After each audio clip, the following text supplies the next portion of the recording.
Prabhu, where are you? Yes. Varakkalam poi.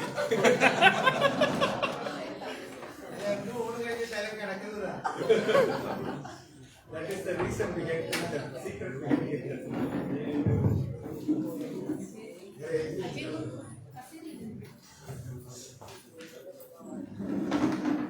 So we will quickly start. I heard that Matajis have come all the way from Kollam. So they are going back. So you should give them, tomorrow they cannot come. We have to listen.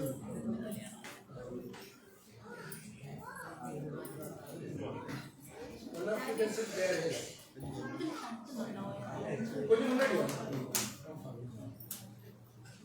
So we were talking about how to approach Bhagavatam and how to study Bhagavatam just before the break.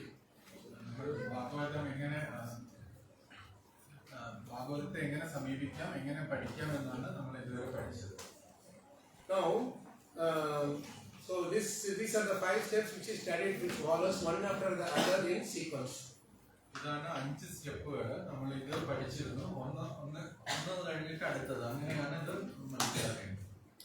Now, when we are doing Bhagavatam,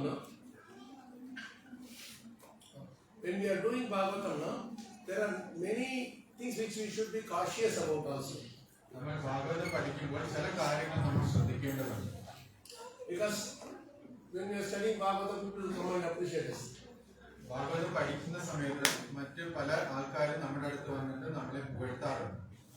And suddenly we will get wrong. Or we will think we are great scholars. So these are all like the weeds. So we have to be very careful to make sure they don't enter, and if they enter, we should make sure they should be removed immediately. So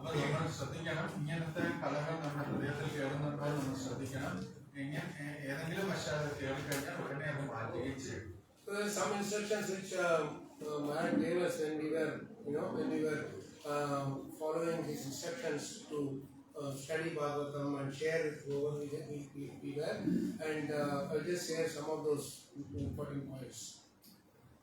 So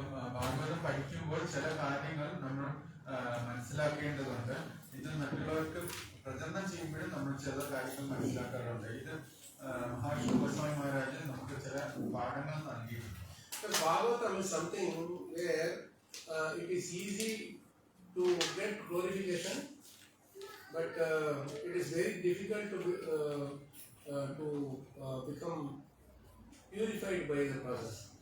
The process is a bit more difficult.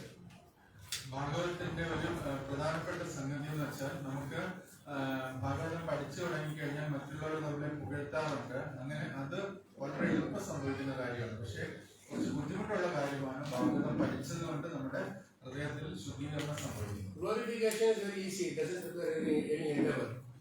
നമുക്ക് പുകഴ്ത്തുക എന്നുള്ളത് വളരെ എളുപ്പമുള്ള കാര്യമാണ്. പക്ഷെ അതിനത്ര യജ്ഞം ആവശ്യമില്ല. Purification is very difficult. You have to put in a lot of endeavor. പക്ഷെ ഭാഗവതം പഠിക്കുന്നതുകൊണ്ട് നമ്മുടെ ഹൃദയത്തിൽ പരിശുദ്ധി വരണമെങ്കിൽ നമുക്ക് ഒരുപാട് യജ്ഞങ്ങൾ ചെയ്യേണ്ടതുണ്ട്. And Prabhupada wanted us to become pure devotees, not famous devotees. Srila Prabhupada നമ്മളെ പ്രശസ്തരായ ഭക്തന്മാരാകാനല്ല ഉദ്ദേശിച്ചത്, നമ്മളോട് പരിശുദ്ധ ഭക്തരാകാനാണ് ഉദ്ദേശിച്ചത്. So many times our spiritual master will say that your test of your Krishna consciousness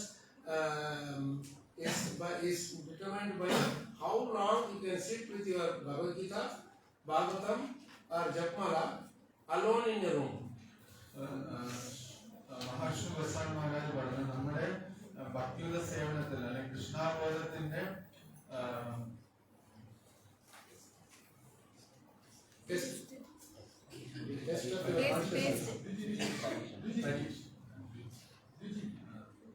നമ്മൾ എത്രത്തോളം കൃഷ്ണാബോധസ്ഥനാണ് എന്നുള്ളത് തെളിയിക്കുന്നത് നമ്മൾ ഒരു ജപമാലയോ ഒരു ഭഗവത്ഗീതയോ ഭാഗവതവുമായിട്ട് ഒരു മുറിയിൽ ഒറ്റയ്ക്ക് എത്ര നേരം ഇരിക്കുന്നു എന്നതിനെ അടിസ്ഥാനം. You don't have to literally translate. Whatever is your inspiring words, you can use. So, he would say, would say that your study is only for name and fame. If you are not able to strictly follow the instructions given by Prabhupada in his purpose. നമ്മുടെ പഠനം പേരിനും പ്രശസ്തിക്കും വേണ്ടിയായിരിക്കും. എങ്ങനെയായാലും നമ്മൾ ശ്രീല പ്രഭുപാദിന്റെ നിർദ്ദേശങ്ങൾ നമ്മൾ പാലിക്കാതിരുന്ന.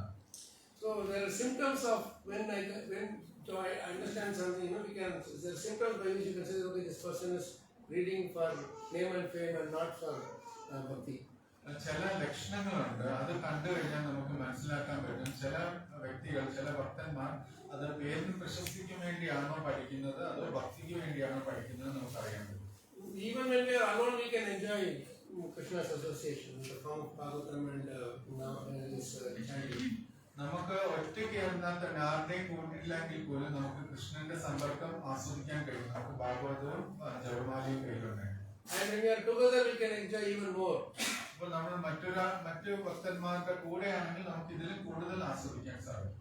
But when we are together, are we really taking association of devotees through the medium of chanting and reading, discussing, or it's a social thing? It is very easy to understand, very easy to find out. ചിലപ്പോൾ നമ്മൾ ഭക്തന്മാരോടൊപ്പം ഒരുമിച്ചിരിക്കുന്നുണ്ടായിരിക്കും. അപ്പൊ നമ്മൾ ചിലപ്പം രണ്ട് സമയത്തും ആനന്ദിക്കും. ഒരു സമയത്ത് നമ്മൾ ചിലപ്പോൾ ഭക്തന്മാരുമായിട്ട് സാമൂഹികമായിട്ടുള്ള ഇടപെടലുകൾ കൊണ്ട് ആനന്ദം ഉണ്ടാക്കും, അല്ലെങ്കിൽ നമ്മൾ ഭാഗവതം അതിന്റെ ഒരു മാധ്യമമായിട്ടെടുത്ത് ഭാഗവതത്തിലൂടെ ആനന്ദം ഉണ്ടാക്കും. ഇത് നമുക്ക് തിരിച്ചറിയാൻ വളരെ എളുപ്പമാണ്. Throughout the Bhagavatam, Prabhupada keeps repeating the word. Prabhupada uses this word, pure devotees or advanced devotees. Srila Prabhupada എല്ലാ വട്ടവും ശ്രീമദ് ഭാഗവതങ്ങളിലും മറ്റ് പുസ്തകങ്ങളിലും പറയാറുണ്ട്, പരിശുദ്ധ ഭക്തന്മാരാണ് ഉന്നത ഭക്തന്മാർ. So that's why some of the points which we are going to discuss here is it's like being cautious. It's like warning signals. അപ്പൊ ഇപ്പൊ പറയാൻ പോകുന്ന ചില കാര്യങ്ങൾ നമുക്ക് കുറച്ച് ശ്രദ്ധ കൊടുക്കണം. ഇതൊക്കെ നമുക്കൊരു വാർണിംഗ് സിഗ്നൽസ് ആണ്. So we'll read this the first point. Someone can read this. These are the secrets of study. Who wants to read now? ഒരു കാര്യം പ്രധാനമാണ്. ഭാഗവത പഠനത്തിന് നിങ്ങളുടെ അഹംഭാവം ഉപേക്ഷിക്കേണ്ടതുണ്ട്. എന്തുകൊണ്ടെന്നാൽ നിങ്ങൾ ഭാഗവതത്തിൻ്റെ വിത്ത് ഹൃദയത്തിൽ പാകുമ്പോൾ അത് കളകളുടെ രൂപത്തിൽ പ്രത്യക്ഷപ്പെടുന്നു. ചുറ്റുമുള്ളവയെ നിയന്ത്രിക്കുവാനും അനുശാസിക്കുവാനും തുടങ്ങുമ്പോൾ നിങ്ങൾ അഹങ്കരിക്കുന്നു എന്ന് മനസ്സിലാക്കുവാൻ സാധിക്കും. കാരണം നിങ്ങൾ എപ്പോൾ ചിന്തിച്ചു തുടങ്ങും ഞാൻ നന്നായി പഠിക്കുന്നുവെന്ന് അതുമൂലം അഹങ്കരിക്കുന്നു.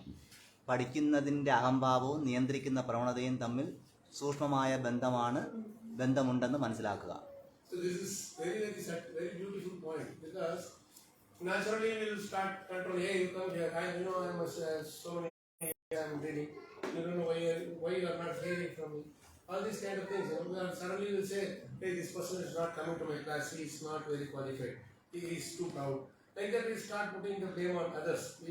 Bhagavatam is all about introspecting ourselves, our own anarthas. That is why we can really cherish Bhagavatam. ചിലപ്പോൾ നമ്മൾ തന്നെ നമ്മളെ പരിശോധിച്ച് കഴിഞ്ഞാൽ ചിലപ്പോൾ നമുക്ക് തോന്നും, ഇങ്ങനെ ഞാൻ ഒരുപാട് നാളായിട്ടുള്ള ഭക്തനാണ്, മറ്റുള്ളവർ എന്താ എന്നെ കേൾക്കാൻ വരാത്തത്, നിങ്ങൾ എന്താ ഇവിടെ വരാത്തത് എന്നൊക്കെ നമുക്ക് ചിലപ്പോൾ ചിന്തിക്കും. അപ്പൊ എന്നെ എന്താ അനുസരിക്കാത്തത്, ഇതൊക്കെ ഒരു കൺട്രോളിങ് ഇതാണ്. അതൊക്കെ നമ്മുടെ ഉള്ളിലുള്ള അഹങ്കാരത്തിന്റെ ലക്ഷണമാണ്. യഥാർത്ഥത്തിൽ ഭാഗവതം എന്ന് പറഞ്ഞാൽ നമ്മുടെ ഉള്ളിലേക്ക് നമ്മളെ ശ്രദ്ധിക്കാനും നമ്മുടെ ഉള്ളിലുള്ള അഴുക്കുകൾ മാറ്റാനും ഉള്ള മാർഗമാണ്. The essence of Bhagavatam is all the complete essence of Bhagavatam. As you go along studying Bhagavatam slowly, you will see that in every single page or every single episode, one thing is very, very clear, that at the end of it all, you have to see Krishna everywhere. Bhagavatam നമ്മൾ ശ്രദ്ധിച്ച് പഠിക്കുകയാണെങ്കിൽ നമുക്കറിയാൻ പറ്റും, ഓരോ അധ്യായങ്ങൾ കഴിയുമ്പോഴും അതിനകത്തെല്ലാം അവസാനമായിട്ട് പറയുന്നത്, ആത്യന്തികമായിട്ട് പറയുന്നത് നമുക്ക് എല്ലായിടത്തും കൃഷ്ണനെ കാണാനുള്ള കഴിവ് നേടുക എന്നതാണ്. And that is the main thing, goal for which we should be striving for. അപ്പൊ ഇതാണ് നമ്മുടെ ജീവിതത്തിന്റെ പരമമായ ലക്ഷ്യമായിട്ട് നമ്മൾ കരുതേണ്ടത്. When you see Krishna everywhere, then we will not be putting too much of control. Hey, you come here, you come there. There is no ordering around. കൃഷ്ണനെ നമുക്ക് എല്ലായിടത്തും കണ്ടു തുടങ്ങി കഴിഞ്ഞാൽ നമുക്ക് മറ്റുള്ളവരിലും നമുക്ക് കൃഷ്ണനെ കാണാൻ പറ്റും. അപ്പൊ നമ്മൾ ആരോടും നീ ഇവിടെ വരിക, ഞാൻ ഇവിടെ ചെയ്യാൻ, ഞാൻ ഇത് ചെയ്യും എന്നൊക്കെയുള്ള അഹങ്കാര ഭാവം ഇല്ലാതെയാവും. This happens in other things also. Like I can say that, oh, I am a best sweeper in this whole of Trivandrum. I can sweep the hall. No one can sweep the hall like me. ഇത് ഭാഗവതം പഠിക്കുമ്പോൾ മാത്രമല്ല, എന്ത് സേവനത്തിലും അത് വരും. നമ്മൾ ചിലപ്പോൾ ചിന്തിക്കും, ഈ ക്ഷേത്രത്തിലെ ഏറ്റവും നല്ല തൂപ്പുകാരനാണ് ഞാനെന്ന് ചിലപ്പോൾ ചിന്തിക്കും. So we can have pride for anything and everything. എന്ത് കാര്യത്തിന് വേണമെങ്കിലും നമുക്ക് അഹങ്കാരം ഉണ്ടാവും. But the challenge is when you do the service and become proud, you may or may not get the instruction to or the guidance to remove that pride. That guidance comes from the serious study of Prabhupada's books. പക്ഷെ സേവനത്തിലും ഈ പുസ്തക പഠനത്തിലും ഒരു ചെറിയ വ്യത്യാസമുണ്ട്. സേവനത്തിൽ നമ്മൾ അഹങ്കാരിയായാലും ആരും വന്ന് നമ്മളെ അത് മാറ്റാനായിട്ട് ചിലപ്പോൾ പറഞ്ഞു തരണം എന്നില്ല. പക്ഷെ പ്രഭുപാദിന്റെ ബുക്കുകൾ വായിച്ച് അതിൽ നിന്ന് നമുക്ക് നിർദ്ദേശങ്ങൾ കിട്ടും, നമുക്ക് അഹങ്കാരം മാറ്റാനായിട്ട്. But the pride of studying books and becoming more scholar, that is very difficult to remove. And once that comes, there is no way to help us, because it is said, no, like when you have pride in other small things, then at least some instructions coming from Prabhupada's books will help us remove that pride.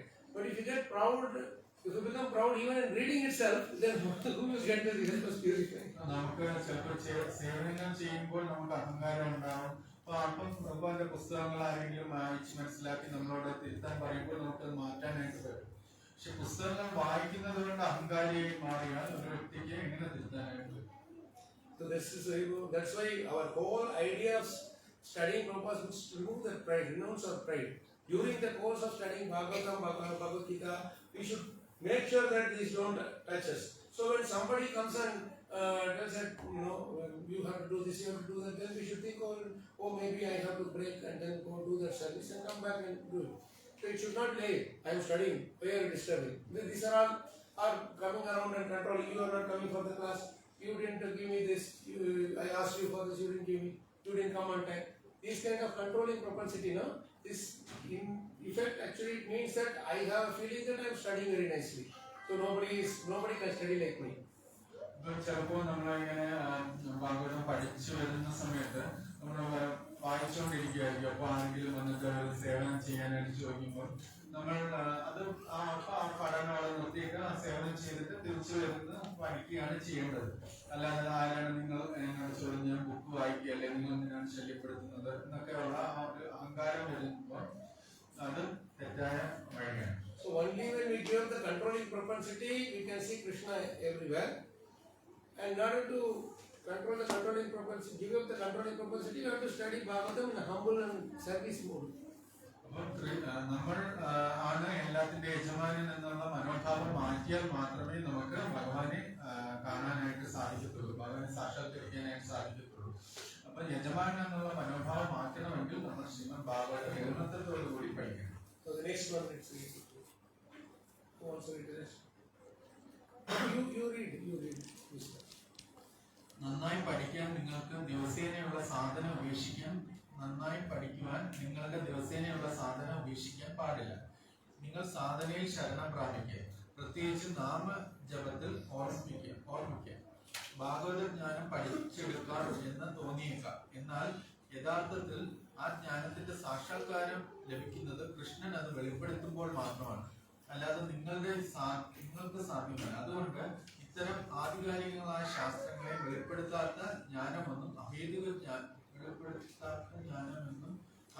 ജ്ഞാനമെന്നും പറയുന്നു. You asked that question before the break, Sometimes we are not able to understand. So we have to accept that Krishna is not revealing to us. Whenever the time comes, he will reveal. So we will say, Krishna, whenever you feel like you want to give, you give the understanding. Until then, I will not leave you. I will keep reading the rest of the things which I can understand. ചോദ്യത്തിന്റെ ഉത്തരം ഇതാണ്. നമ്മൾ ബുക്കുകൾ വായിച്ചുകൊണ്ട് തന്നെ ഇരിക്കണം. ചില സമയത്ത് നമുക്ക് സാക്ഷാത്കാരം കിട്ടും, ചിലത് കിട്ടത്തില്ല. അപ്പൊ കൃഷ്ണൻ എന്തെങ്കിലും അത് തരും എന്നുള്ള ധാരണയിൽ തന്നെ നമ്മൾ തുടർന്ന് വായിക്കും. This chanting and reading, they are very deceptive. ജപവും വായനയും വളരെ ഗോപ്യമാണ്. Deceptive. നമ്മളെ തെറ്റിദ്ധരിപ്പിക്കുന്നതായി. correct? No? This deceptive. What is the word? Deceptive. Deceptive. It looks like it is easy, but it is actually not very easy. Deceive. Book വായനയും ജപവും ചില സമയത്ത് നമ്മൾ അത് എടുക്കുമ്പോൾ അതൊരു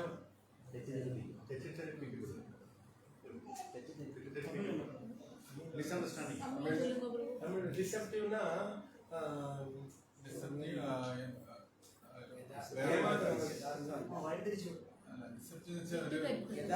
വേറൊരു രൂപത്തിൽ original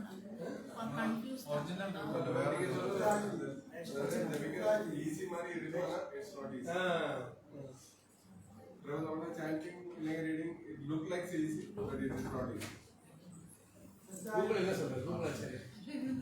Likely to give a false impression or make somebody believe something that is not easy. Oh, I thought you were giving a Malayalam meaning. Translator, Google Translate. A lot of things are wrong in there.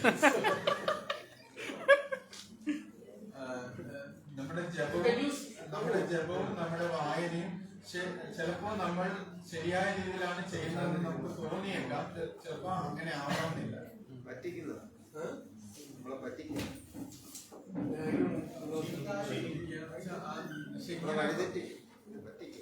It looks like it is very easy, but it is not very easy. എങ്ങനെ explain ചെയ്തു? ജപവും നമ്മുടെ വായനയും നമ്മളെ ചിലപ്പോൾ ശരിയായ വഴിയിൽ പോകുന്നു നമുക്ക് തോന്നിയേക്കാം, ചിലപ്പോൾ അങ്ങനെ ആവണമെന്നില്ല.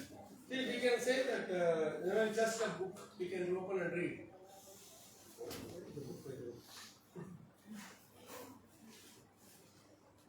So it looks like Bhagavatam is just a book and it can be read easily. നമുക്ക് ചിലപ്പോൾ തോന്നാം ഭാഗവതം എന്ന് വെച്ചാൽ ഒരു ചെറിയൊരു ബുക്ക് തന്നെയല്ലേ, അത് നമുക്കെടുത്ത് തുറന്ന് വായിക്കാമല്ലോ എന്ന് തോന്നും. But it can be revealed only when Krishna wants to be revealed, the deep meanings. അതിന്റെ ഉള്ളിലുള്ള യഥാർത്ഥ അർത്ഥം നമുക്ക് മനസ്സിലാക്കണമെങ്കിൽ കൃഷ്ണൻ അത് വെളിവാക്കി തന്നാൽ മാത്രമേ അത് സാധിക്കൂ. That's why it is always repeatedly we should read. അതുകൊണ്ടാണ് പറയുന്നത് വീണ്ടും വീണ്ടും അത് വായിക്കണം. Repeatedly chanting. നമ്മൾ വീണ്ടും വീണ്ടും ജപിക്കുന്നത് പോലെ. Once you read and finish, means I will go to Bhagavatam, that doesn't work. നമ്മൾ ഒരു വട്ടം വായിച്ചു ഇനി ഞാൻ തിരിച്ച് ബലവൃന്ദാവത്തിൽ പോകുന്നു വിചാരിക്കുന്നത് തെറ്റാണ്. Once I eat, I don't say that I don't have to eat for the rest of the life. അത് എങ്ങനെയാണോ നമ്മൾ ആഹാരം കഴിച്ചു ഇനി എനിക്ക് വീണ്ടും ആഹാരം കഴിക്കേണ്ടെന്ന് ചിന്തിക്കുന്നത്. We get hungry, we eat. നമ്മൾ വിശന്ന് വന്നാൽ വീണ്ടും വിശക്കും. Unfortunately, we are not getting hunger for Bhagavatam, we are still reading. നമുക്ക് ഭാഗവതത്തിനെ കഴിക്കണം അല്ലെങ്കിൽ ഭാഗവതത്തിനെ വായിക്കണം എന്നുള്ള ആഗ്രഹം വന്നില്ലെങ്കിൽ നമ്മൾ വീണ്ടും വായിക്കണം. So when that hunger is there, when that earnestness or eagerness is there, then automatically Krishna will determine what has to be given to us. നമുക്ക് അത്യധികമായ ആഗ്രഹമുണ്ട് ഭഗവാനെ മനസ്സിലാക്കണമെങ്കിൽ ഭഗവാൻ തീർച്ചയായിട്ടും നമുക്ക് ആ സാക്ഷാത്കാരം നൽകും. So that's why it's actually Krishna. Since morning we have been telling, this is actually Krishna only. Give the due respects that you do for Krishna. And same to Bhagavatam, Bhagavad Gita and Chapman also. Then we will get whatever Krishna decides that he wants to give us, we will get it.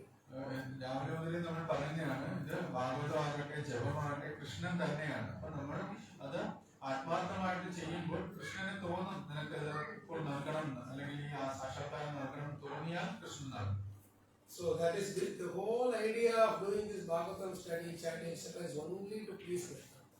ഈ ഭാഗവതമാകട്ടെ ജപമാകട്ടെ ഇതെല്ലാത്തിന്റെയും ആത്യന്തിക ലക്ഷ്യം കൃഷ്ണന്റെ സന്തോഷമാണ്. So this is the third point. It leads to the third point. One of the other pitfalls that we always follow is that we try to find some meaning, some attractive meaning, some funny meaning, and then we want to connect with some other this story, that story, etc., and get some reference here, there. Without realizing, we just want to connect and we want to give class. Those are not very beneficial. People may appreciate. People will be entertained by that. But in my heart, the anarthas are going away, or I am getting taste for studying Prabhupada's book more and more. That may not come. ചിലപ്പോൾ നമുക്ക് ഭാഗവതത്തിൽ ഒരു കഥ കണ്ടു, അത് കണ്ട് നമ്മൾ ചിലപ്പോൾ നമ്മുടെ ആലോചനയിൽ മറ്റൊരു കഥ വേറൊരു സ്ഥലത്ത് വായിച്ചു. അപ്പൊ ഈ രണ്ട് കഥകൾ കൂട്ടി ചേർത്ത് സാങ്കല്പികമായിട്ട് നമ്മളൊരു കാര്യങ്ങളൊക്കെ പറയുന്നു. പക്ഷെ ഇതൊന്നും സാക്ഷാത്കാരം ഇല്ലാതെ നമ്മളത് പറയുന്നതാണ്. അങ്ങനത്തെ പ്രചരണം കൊണ്ട് നമ്മുടെ ഹൃദയത്തിലെ മാലിന്യങ്ങൾ മാറുന്നുമില്ല, നമുക്ക് ശീല പ്രഭുപാദന്റെ പുസ്തകങ്ങൾ വായിക്കാനുള്ള ആഗ്രഹം ജയിക്കുകയില്ല. Anybody has Bhagavatam first time to Mayami? No. Very nice. Oh, you have copies. Okay. So let's read this translation. Sorry, this particular point, and then we'll read from that 141 purport. No? There is something that's mouse. Can somebody read this one? കൃത്രിമമായി നിങ്ങൾ എന്തെങ്കിലും സാങ്കല്പികമായ ശ്ലോകത്തിലോ ഭാവാർത്ഥത്തിലോ തിരികെ കയറ്റാൻ ശ്രമിക്കരുത്. ആത്മാർത്ഥമായ പഠനത്തിന് ശേഷം അതിന്റെ അർത്ഥം വെളിപ്പെടുത്തി തരുവാൻ ഗുരുവിനോടും കൃഷ്ണനോടും വിനയപൂർവ്വം നിങ്ങൾ പ്രാർത്ഥിക്കണം. അങ്ങനെ നിങ്ങൾ ഭാഗവത ജ്ഞാനം പഠിക്കുകയും പ്രാവർത്തികമാക്കുകയും മറ്റുള്ളവർക്ക് പകർന്നു കൊടുക്കുകയും ചെയ്യുമ്പോൾ ഭഗവാൻ തീർച്ചയായും നിങ്ങളുമായി സംവദിക്കും. This is a beautiful thing from Prabhupada. You see, whenever Prabhupada speaks, he doesn't give any fancy meaning and all. He just talks from that platform. He just tells you. Even when he goes to Radha Kund, he will say, "You are not his body only." ഇതാണ് ശ്രീല പ്രഭുപാദന്റെ മനോഹാരിത. അദ്ദേഹം പുതിയ പുതിയ ആലങ്കാരികങ്ങളായ വാക്കുകളോ ഇതൊന്നും ഉപയോഗിക്കാറില്ല. ശ്രീല പ്രഭുപാദ രാധാകുണ്ടിൽ ചെന്നാൽ പോലും അവിടെ നീ നിന്റെ ശരീരമല്ലെന്നേ പറയുന്നു. So this, but with that purity, he attracts so many people. ഈ ശുദ്ധി കൊണ്ട് തന്നെയാണ് ശ്രീല പ്രഭുപാദ എല്ലാവരെയും ആകർഷിച്ചത്. Nowadays there are so many fancy things people do, so many recording, big mela, everything. How many people from that crowd is becoming one pure devotee? നമുക്കിപ്പോൾ വലിയ വലിയ മേളകളും വലിയ വലിയ കാര്യങ്ങളും ഒക്കെ നടത്തുന്നുണ്ട്. എത്ര ആൾക്കാർ അതിനകത്ത് പങ്കെടുക്കുന്നുണ്ട്. പക്ഷെ അതിൽ നിന്നും എത്ര ഭക്തന്മാരാണ് ശരിക്കും ഭക്തിയുടെ സേവനത്തിലേക്ക് വരുന്നത്? In bhakti, the one secret is whatever service we are doing, we should only think that we should look for from that service is more taste to do that service. നമ്മൾ ഭക്തിയുടെ ഒരു പ്രധാന രഹസ്യം എന്ന് പറഞ്ഞാൽ നമ്മൾ ഏതെങ്കിലും ഒരു സേവനം ചെയ്യുകയാണെങ്കിൽ ആ സേവനം ഏത് തരത്തിൽ ചെയ്യണം എന്ന് വെച്ചാൽ ആ സേവനം ചെയ്യുന്ന മാത്രയിൽ തന്നെ വീണ്ടും ആ സേവനം ചെയ്യാനുള്ള ആഗ്രഹം കൂടുന്നു. If I say use Bhagavatam also for my for my glorification or for some material purpose, then it will not help in any way. Bhagavatam പഠിക്കുന്നത് കൊണ്ട് തന്നെ എന്നെ എല്ലാവരും അറിയപ്പെടും, എന്നെ പുകഴ്ത്തപ്പെടും എന്നുള്ള ചിന്തയിലാണ് നമ്മൾ ഭാഗവതം പഠിക്കുന്നതുകൊണ്ട് അതുകൊണ്ട് യാതൊരു പ്രയോജനം ഉണ്ടാവില്ല. So let's read further. Oh, this you have read, no? Okay, so now, no, I'm sorry. We have to read from 141, that section of the purport. Prabhupada defines Bhavatamla ஒரு few lines இருக்கு. அதாவது realization. What is the meaning? Realization என்னன்னு Prabhupada define பண்றாரு. He defines what is realization. One minute, Prabhupada. Tell you where to read. ഇവിടെ വായിക്കാനല്ലേ പാട്ട് മാത്രം വായിക്കാം. Full இல்ல Prabhu. അത് എവിടെയാണ് കണ്ടത്? Prabhu, personal realization does not mean personal realization. Okay. വായിക്കും കിട്ടിയെങ്കിൽ വായിക്കും. English variety. Prabhu, middle. Our pushkar. കിട്ടിയില്ല വായിക്കും.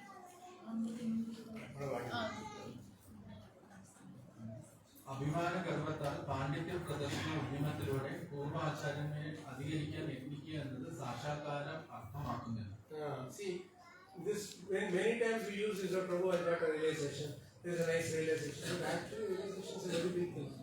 Realization means Krishna must be there in it. Because Krishna is the only real thing.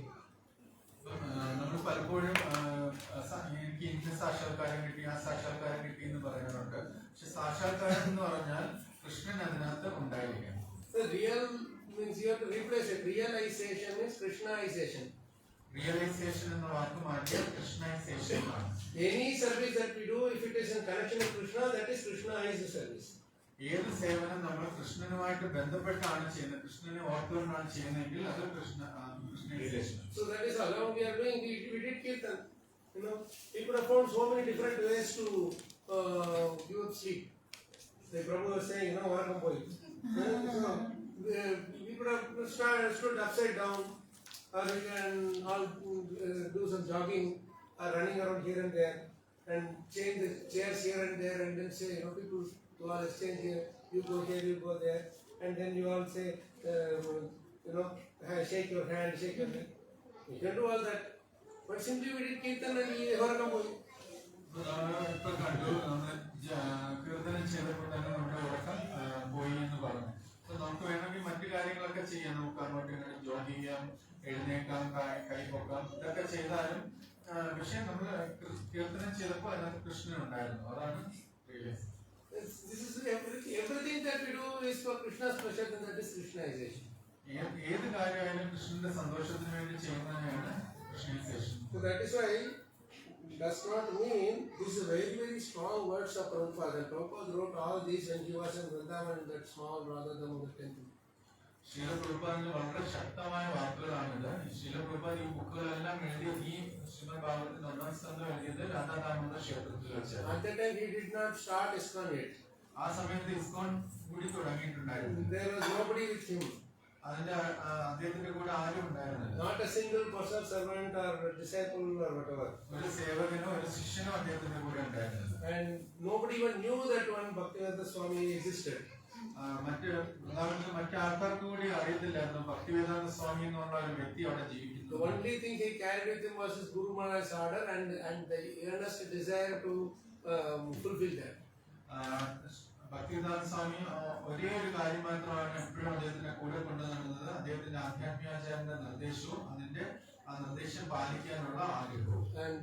And he is writing these lines. അതാണ് എന്നിട്ടാണ് അദ്ദേഹം ഈ വാക്കുകൾ എഴുതിയത്. See how nice he say. English is really amazing. Personal realization does not mean that one should, out of vanity means dharma, right? Attempt to show one's own learning to surpass the previous acharya. ആധ്യാത്മിക സാക്ഷാത്കാരം എന്ന് വിചാരിച്ചാൽ നമ്മൾ ഒരു സാങ്കല്പികമായിട്ട് ഞാൻ വലിയ അറിവുള്ള ആളാണെന്ന് ഭാവിച്ചുകൊണ്ട് പൂർവ്വ ആചാര്യന്മാരെ അവരെക്കാട്ടും മുകളിലാണെന്ന് വ്യക്തിത്വം ശ്രമിക്കുന്നതല്ല വ്യക്തിപരമായ സാക്ഷാത്കാരം. He did not do that any time. He did not try to surpass his Guru Maharaj Bhaktisiddhanta Saraswati Thakur any time. Srila Prabhupada ഒരിക്കലും തന്റെ ആധ്യാത്മിക ആചാര്യനെക്കാളും ഉന്നതനാണ് എന്ന് ഭാവിച്ചിരുന്നില്ല, അങ്ങനെ ചിന്തിച്ചിരുന്നില്ല. So, but please continue now. അദ്ദേഹത്തിന് പൂർവ്വ ആചാര്യന്മാരിൽ നിശ്ചയമായി പൂർണ്ണ വിശ്വാസം ഉണ്ടായിരിക്കണം. അതേസമയം പ്രത്യേക സാഹചര്യത്തിൽ ഉചിതമായ രീതിയിൽ വിഷയത്തെ അവതരിപ്പിക്കാൻ കഴിയുമാറ് അത്യധികം മനോഹരമായി ഹൃദയംഗമായ ശ്രദ്ധാവിഷയത്തെ നിശ്ചയമായി സാക്ഷാത്കരിക്കുകയും വേണം. ഗ്രന്ഥത്തിന്റെ യഥാർത്ഥ ലക്ഷ്യം നിശ്ചയമായി സംരക്ഷിക്കപ്പെടണം. See, this line is Prabhupada italicized it in English. The original purpose of the text must be maintained.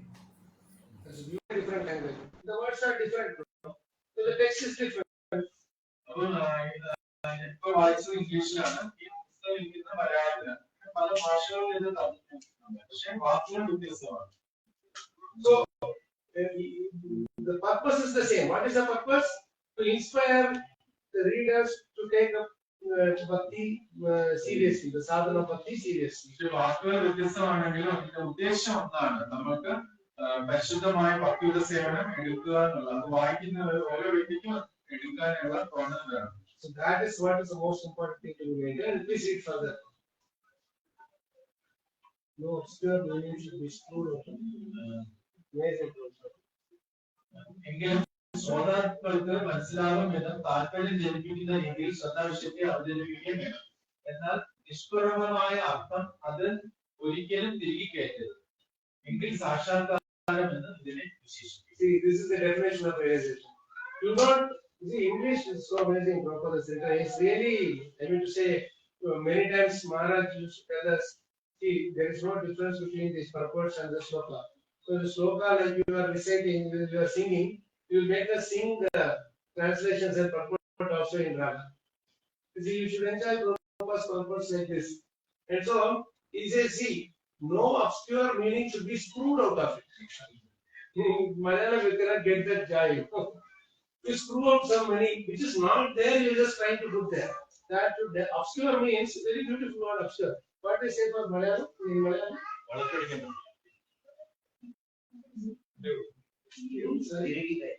Covering. Obscure means covering. ഇല്ലാത്തതായ ഇല്ലാത്തതായോ? Yeah, like obscure means like there is something is there you are covering it so that the image is not very clear.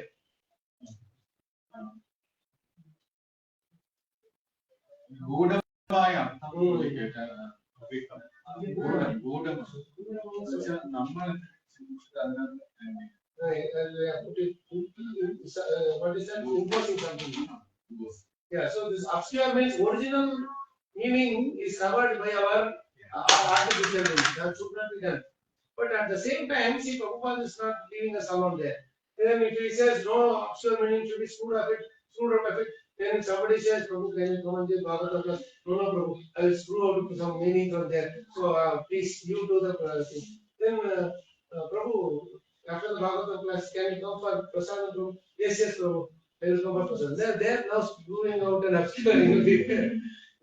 Because something which is, you will take it easy. All the easy way out you will take. So anyway, so this obscure meaning is that we should thoroughly study it so nicely that we have full faith in the previous acharyas and present their message in such a way that it is revealed to everyone in a very easy way for their well-being. നമുക്ക് പൂർവാചാര്യന്മാരിൽ അത്രത്തോളം വിശ്വാസം വേണം. നമ്മൾ വളരെ ആഴത്തിൽ പഠിച്ചിരിക്കുകയും ചെയ്യണം. അങ്ങനെ മറ്റുള്ളവർക്ക് മനസ്സിലാകുന്ന രീതിയിൽ ആ യഥാർത്ഥ ആചാര്യന്മാരുടെ വാക്കുകൾക്ക് ഒരു വളച്ചൊടിക്കലും ചേർക്കാതെ നമ്മളത് അത് കൊടുക്കുകയും ചെയ്യണം.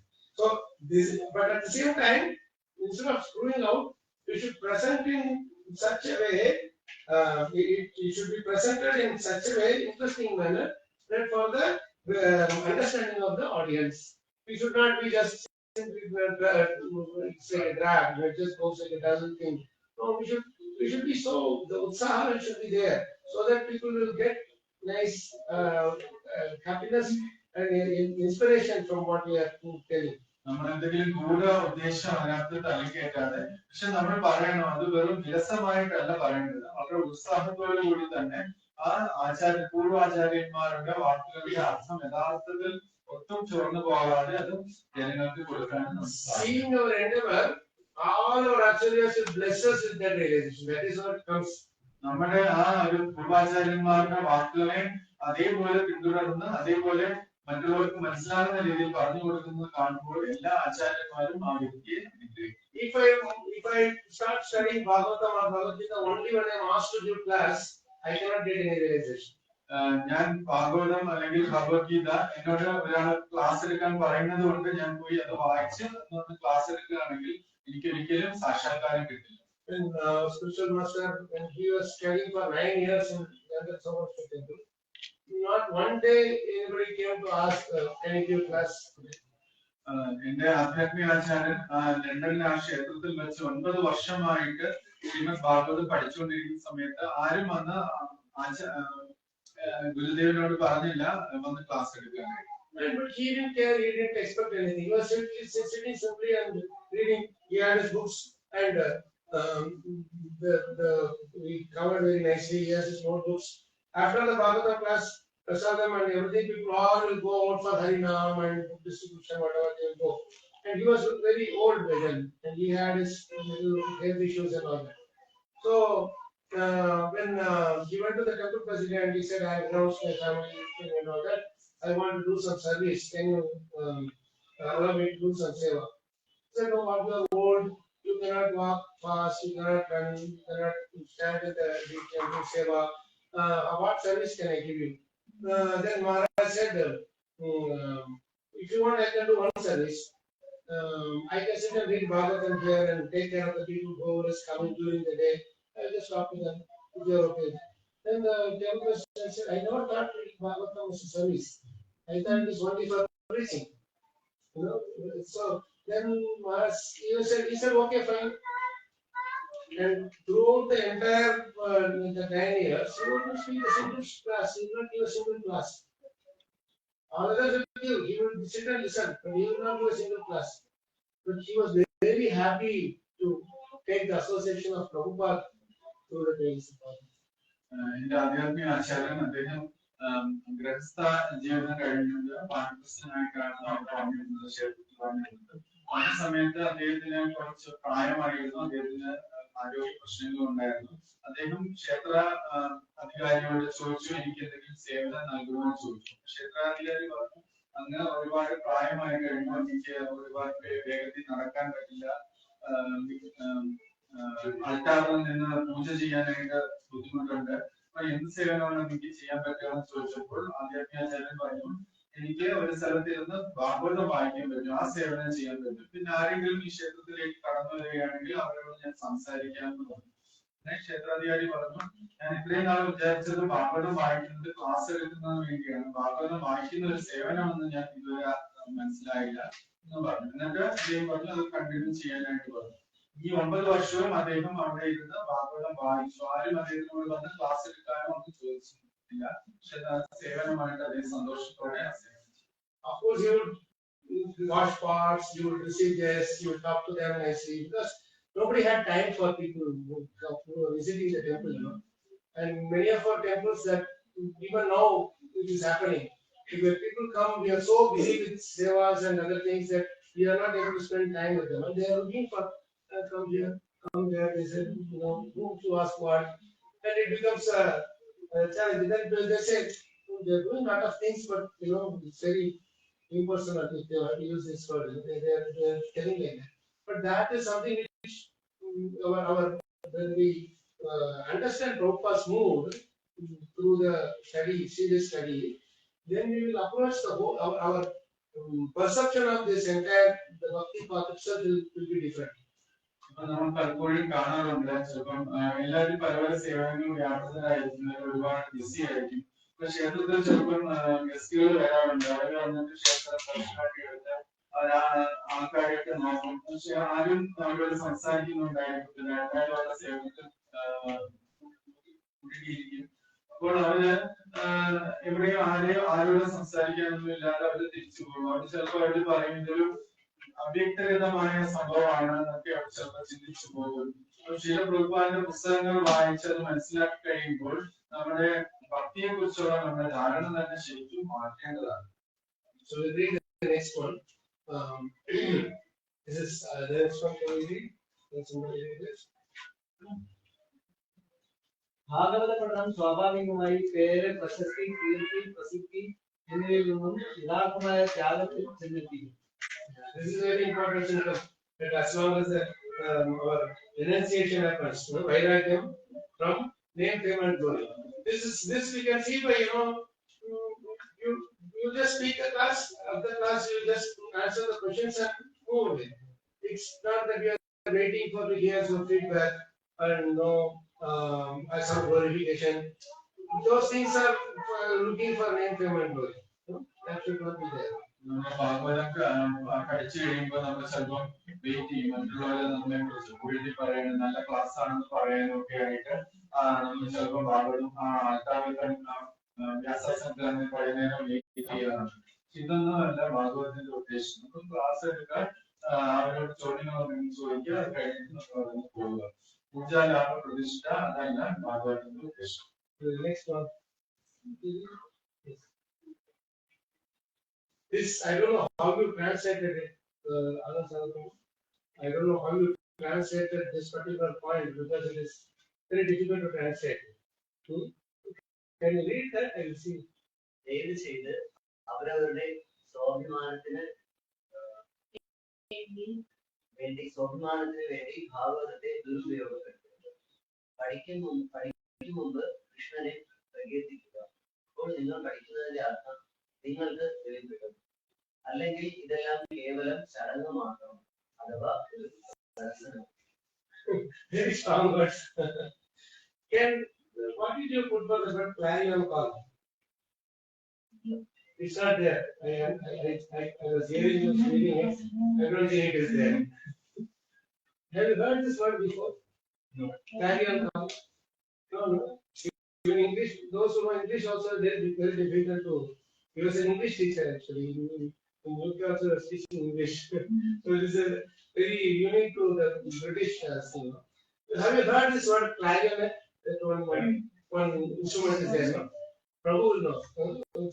The clarinet. Have you heard anybody playing that? And if you play that, no other instrument will be audible. In other words, it will be demanding your attention. Hear me, hear only me. So, like this clarion call means this is what it is. Bhagavatam, I know Bhagavatam, come on, you sit. I want to speak to you. I am going to give you transcendental knowledge. I am going to give all my realizations to you. That is clarion call. This is not, we are not actually helping that living entity. We are nourishing our own pride. Clarion call എന്ന വാക്കാണ് ഇവിടെ Maharaj use ചെയ്തിരിക്കുന്നത്. മഹാരാജ് പറയാണ് ഭാഗവതം ഒരു Clarion call പോലെ ആക്കരുത്. Clarion എന്ന് പറഞ്ഞ ഒരു ഉപകരണമാണ്, സംഗീത ഉപകരണമാണ്. അത് നമ്മൾ പാടുമ്പോൾ മറ്റേത് ഉപകരണം കൂടെ വായിച്ചാലും അതിനൊന്നും ശ്രദ്ധ പോയിട്ടില്ല. അതിന് മാത്രമേ എനിക്ക് ശ്രദ്ധ പോകുക. അതായത് എല്ലാവരും മറ്റാരും ശ്രദ്ധിക്കേണ്ട, എന്നെ മാത്രം ശ്രദ്ധിച്ചാൽ മതി എന്നുള്ള ഒരു മനോഭാവം. അത് ഭാഗവതം നമ്മൾ ക്ലാസ് എടുക്കുമ്പോൾ അങ്ങനെയുള്ള ഭാഗവതം വിതരണം ചെയ്യുമ്പോൾ അങ്ങനെയുള്ള ഒരു മനോഭാവം നമുക്ക് പാടില്ല. So this the only purpose of Bhagavatam is to glorify Krishna. When we study also, it's only to glorify Krishna. There's no other purpose. Bhagavatam പഠിക്കുന്നതിന്റെ അല്ലെങ്കിൽ വിതരണം ചെയ്യുന്നതിന്റെ ഒരേ ഒരു ഉദ്ദേശം കൃഷ്ണന്റെ മഹിമകൾ എല്ലായിടത്തും എത്തിക്കുക എന്നുള്ള ഒരേ ഒരു ഉദ്ദേശം മാത്രമാണ്. Then we will realize what we said. അങ്ങനെ നമ്മൾ ചെയ്താൽ മാത്രമേ ഭാഗവതം സാക്ഷാത്കാരം. See, very strong words. Otherwise, it is all ritual. അല്ലെങ്കിൽ ഇതൊക്കെ വെറും ഒരു ചടങ്ങുകൾ മാത്രമേ. Just I've done this chapter today. I've done this chapter today. I've read Bhagavatam 25 times. Who cares? How are you practicing? How are you behaving? That is what people will see. നമ്മൾ ചിലപ്പോൾ പറയും ഞാൻ ഈ chapter വായിച്ചു, ആ chapter വായിച്ചു, ഞാൻ പാഠം 25 വട്ടം വായിച്ചു. പക്ഷെ അതിനൊക്കെ ആര് ശ്രദ്ധിക്കുന്നു? നമ്മളുടെ സ്വഭാവം എന്താണെന്നാണ് ആൾക്കാർ ശ്രദ്ധിക്കുന്നത്. So preaching is actually glorification of Krishna. പ്രചരണം എന്ന് പറഞ്ഞാൽ യഥാർത്ഥത്തിൽ ഭഗവാനെ പുകഴ്ത്തുക എന്നുള്ളതാണ്. The more we use the word preaching, it makes us feel, get this misconception that the other person is uneducated or less intelligent, and I am giving a knowledge by which I can uplift them, or as if we are the saviors. പ്രചരണം നമ്മൾ എപ്പോഴും പറയാറുണ്ട്. അപ്പൊ പതുക്കെ ചില തെറ്റായ ധാരണ നമ്മുടെ ഹൃദയത്തിൽ കയറാറുണ്ട്. പ്രചരണം എന്ന് പറഞ്ഞാല് നമ്മൾ പ്രചരിപ്പിക്കുന്ന അല്ലെങ്കിൽ നമ്മുടെ പ്രചരണം കേൾക്കുന്ന വ്യക്തിക്ക് ബുദ്ധിയൊന്നുമില്ല, അവർക്ക് വലിയ അറിവൊന്നുമില്ല, അവരെ മോചിപ്പിക്കുന്ന, അവരെ ഉയർത്തുന്ന സേവിയറാണ് ഞാൻ, അല്ലെങ്കിൽ വിമോചകനാണ് ഞാൻ എന്നുള്ള തോന്നൽ ചിലപ്പോൾ നമ്മുടെ ഹൃദയത്തിൽ കയറാറുണ്ട്. Krishna never tells us to Arjuna also in Bhagavad Gita. Krishna never tells that to Arjuna also to uplift all the souls. He never says that. Krishnan ഒരിക്കലും അർജുനോട് ഇങ്ങനെ ഭഗവത്ഗീതയിൽ പറയില്ല, നീ ഇത് കൊണ്ട് എല്ലാ ആൾക്കാരെയും മോചിപ്പിക്കൂ എന്നൊന്നും കൃഷ്ണൻ അർജുനോട് പറഞ്ഞു. In fact, towards the end, that Phalashruti, what does Krishna say? What does he say? Basically, he says one thing: that those who preach this message to my devotees, isn't it? Is it not? He's using that my devotees only, who are devotees. You will be benefited like that, he says, no? So, yes. Krishnan അർജുനോട് ഫലശ്രുതിയിൽ പറയുന്നുണ്ട്, ഏതൊരു വ്യക്തിയാണ് ഈ ഭഗവത്ഗീത എന്റെ ഭക്തന്മാർക്ക് ഉദ്ദേശിച്ചു കൊടുക്കുന്നതെന്നാണ് ഭഗവാൻ യഥാർത്ഥത്തിൽ പറയുന്നത്. So then one devotee went and asked Prabhupada, you have written like this in Bhagavad Gita, but you are asking us to preach to all these material to everybody. So, how should we understand? This seems to be different. അപ്പം ഒരു devotee പോയി ശ്രീ പ്രഭുപാദിനോട് ചോദിച്ചു. ശ്രീ പ്രഭുപാദ് ഭഗവത്ഗീതയിൽ പറയുന്നു, കൃഷ്ണൻ പറയുന്നത് ഏതൊരു വ്യക്തിയാണ് എന്റെ ഈ ജ്ഞാനം ഭക്തന്മാർക്ക് ഉപദേശിച്ചു കൊടുക്കുന്നത് അവരെനിക്ക് പ്രിയപ്പെട്ടാണ്. പക്ഷെ പ്രഭുപാദ് അന്ന് പറയുന്നത് നമ്മളോട് എല്ലാ നോൺ ഡിവോട്ടീസ് ഭക്തരല്ലാത്തവരോട് പോയി പ്രദർശനം ചെയ്യാനായിട്ട് പറയുന്നു. അപ്പൊ ഇതെങ്ങനെ രണ്ടും നമുക്ക് മനസ്സിലാക്കാൻ പറ്റും?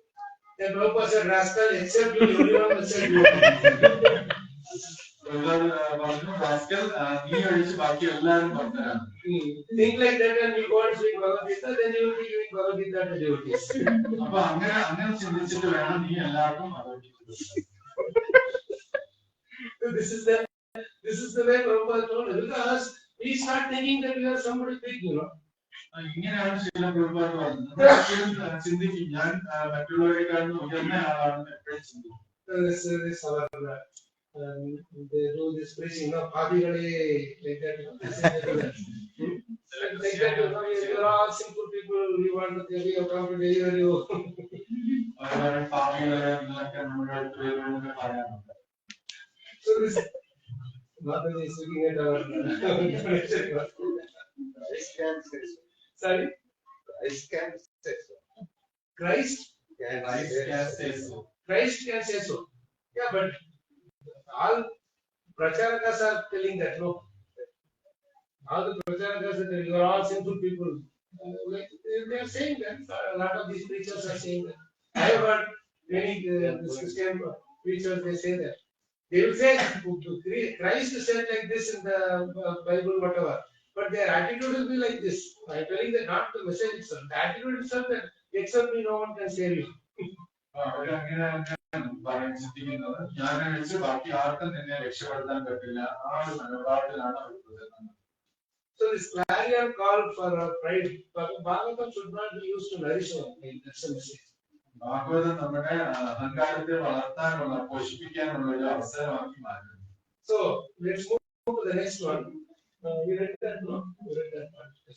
Now this is a beautiful shloka which will help us study Bhagavatam with our own endeavor, our own effort.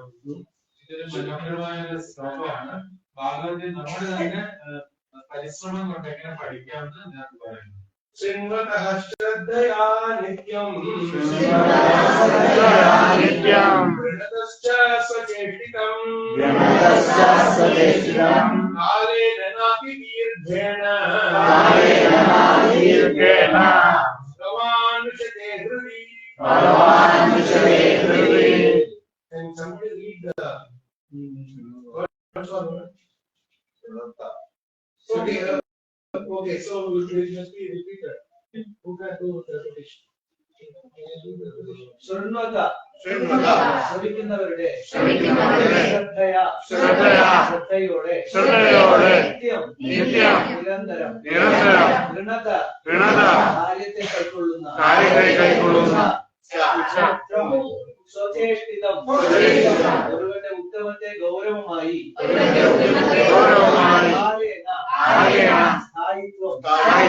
കാലയളവ് അല്ല അതിദീർഘേണ ദീർഘമായ കാലം ഭഗവാൻ ദിവ്യോത്തമ പുരുഷൻ ശ്രീകൃഷ്ണൻ വെളിപ്പെടുന്നു ഒരുവന്റെ ഹൃദയത്തിനുള്ളിൽ. ശ്രീമദ് ഭാഗവതം നിത്യേന ശ്രവിക്കുകയും എല്ലായ്പ്പോഴും ഭാഗവത ശ്രവണത്തെ ഗൗരവമായി പരിഗണിക്കുകയും ചെയ്യുന്ന വ്യക്തികളുടെ ഹൃദയത്തിനുള്ളിൽ പരമദിവ്യോത്തമ പുരുഷൻ ശ്രീകൃഷ്ണൻ പെട്ടെന്ന് പ്രത്യക്ഷനാകും. Very beautiful thing. Nityam word is very interesting. How Prabhupada is put. Regularly, always. That is meaning, no? Yeah. Regularly and always. Regularly means that Rakshatra also regularly only. But once in a year. How many times you read Bhagavad? I read regularly. How long? Once in a year.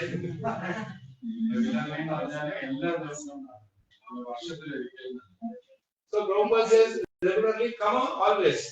Nityam Bhagavad Seria. And then he says, Svacheshtikam. This is the most important word in this verse. What does it say there? Gaurava? ഒരുവന്റെ ഉദ്യമത്തെ ഗൗരവമായി own endeavor. Yeah. Own endeavor means we should put in our endeavor. ആത്മാർത്ഥമായിട്ട് നമ്മുടെ യത്നം അതിനകത്ത് അർപ്പിക്കണം. Maharaj used to give us so nice, real life incident of one person. He was actually a pious person. Somebody told him that if you read Bhagavatam every day, you will lot of Aishwarya you will get. So what he did, he started reading for some time. Then after some time, what he did, he employed one person, made him read every day, recite every day, and he kept going everywhere and doing all sorts of things. So when Maharaj went there, he asked him, "Are you reading Bhagavatam every day?" He says, "Every day Bhagavatam, 24 hours Bhagavatam is going on now." I was surprised. 24 hours you have home. I want to come and study. No, I will not be at home. If you are not at home, how 24 hours it is going on? He said, no, we have employed a person to study. and then you will go to hell, he will go to Goloka. What is the point? So this is like one's own endeavor. Maharaj സ്വന്തമായിട്ട് കിട്ടിയ ഒരു അനുഭവം മഹാരാജ് പറയും കുട്ടികളും സമർപ്പണം. I'm very surprised that with all this coming fascinating.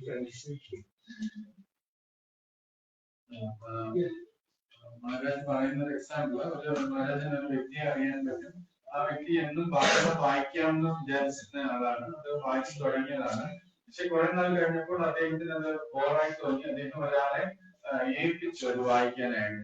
അങ്ങനെ അദ്ദേഹം എല്ലായിടത്തും പോകും. ഈ വീട്ടിലെ ഈ ഭാഗവത പ്രചാരണം വായന നടന്നുകൊണ്ടിരുന്നു. അപ്പൊ ഒരു വട്ടം മഹാരാജ് അദ്ദേഹത്തിനെ കണ്ടപ്പോൾ അദ്ദേഹത്തിനോട് ചോദിച്ചു, എങ്ങനെയുണ്ട് ഇങ്ങനെ ഭാഗവത പഠനം എന്ന് വെച്ചപ്പോൾ അത് 24 മണിക്കൂർ തുടരുന്നു. അപ്പൊ മഹാരാജ് പറഞ്ഞു, എനിക്കും അത് വന്ന് കേൾക്കണമെന്ന് ആഗ്രഹമുണ്ടെന്ന് പറഞ്ഞപ്പോൾ ഞാൻ എപ്പോഴും വീട്ടിൽ കാണില്ല എന്നാണ് പറഞ്ഞത്. അപ്പൊ അതെങ്ങനെയെന്ന് ചോദിച്ചപ്പോൾ ഞാൻ ഒരാളെ ഏർപ്പാട് ചെയ്തിട്ടുണ്ട്, എന്റെ വീട്ടിൽ അയാൾ നിരന്തരം വായിക്കുകയാണ്. അപ്പൊ മഹാരാജ് പറഞ്ഞു, അയാൾ തിരിച്ച് ഗൗരവത്തിൽ പോകുന്ന ഈ ചെറുപ്പം നരകത്തിലായിരിക്കും പോവുക, അതുകൊണ്ട് എന്താണ് പ്രയോജനം എന്നാണ്. അപ്പൊ പ്രഭു പറയുന്നു, നമ്മുടെ തന്നെ എഫേർട്ട് അതിനകത്ത് ഇടണം വായിക്കാനായിട്ട്. So this another important word is Vishate. The word Sanskrit word Vishate means entering. വിശദ എന്ന വാക്ക് വളരെ പ്രധാനമാണ്. Entering or appearing. Okay. വിശദ എന്ന് വെച്ചാൽ നമ്മൾ ആർത്തേക്ക് പ്രവേശിക്കുന്നു അല്ലെങ്കിൽ പ്രത്യക്ഷപ്പെടുന്നു എന്നാണ്. See what how Prabhupada has translated it. Just to see that.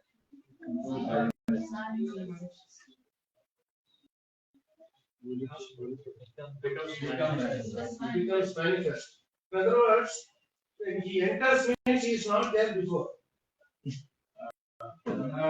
Enters എന്ന വാക്കാണ് ഉപയോഗിക്കുന്നതെങ്കിൽ അല്ലെങ്കിൽ നേരത്തെ ഉണ്ടായിരുന്നില്ല എന്ന് അർത്ഥം വരും.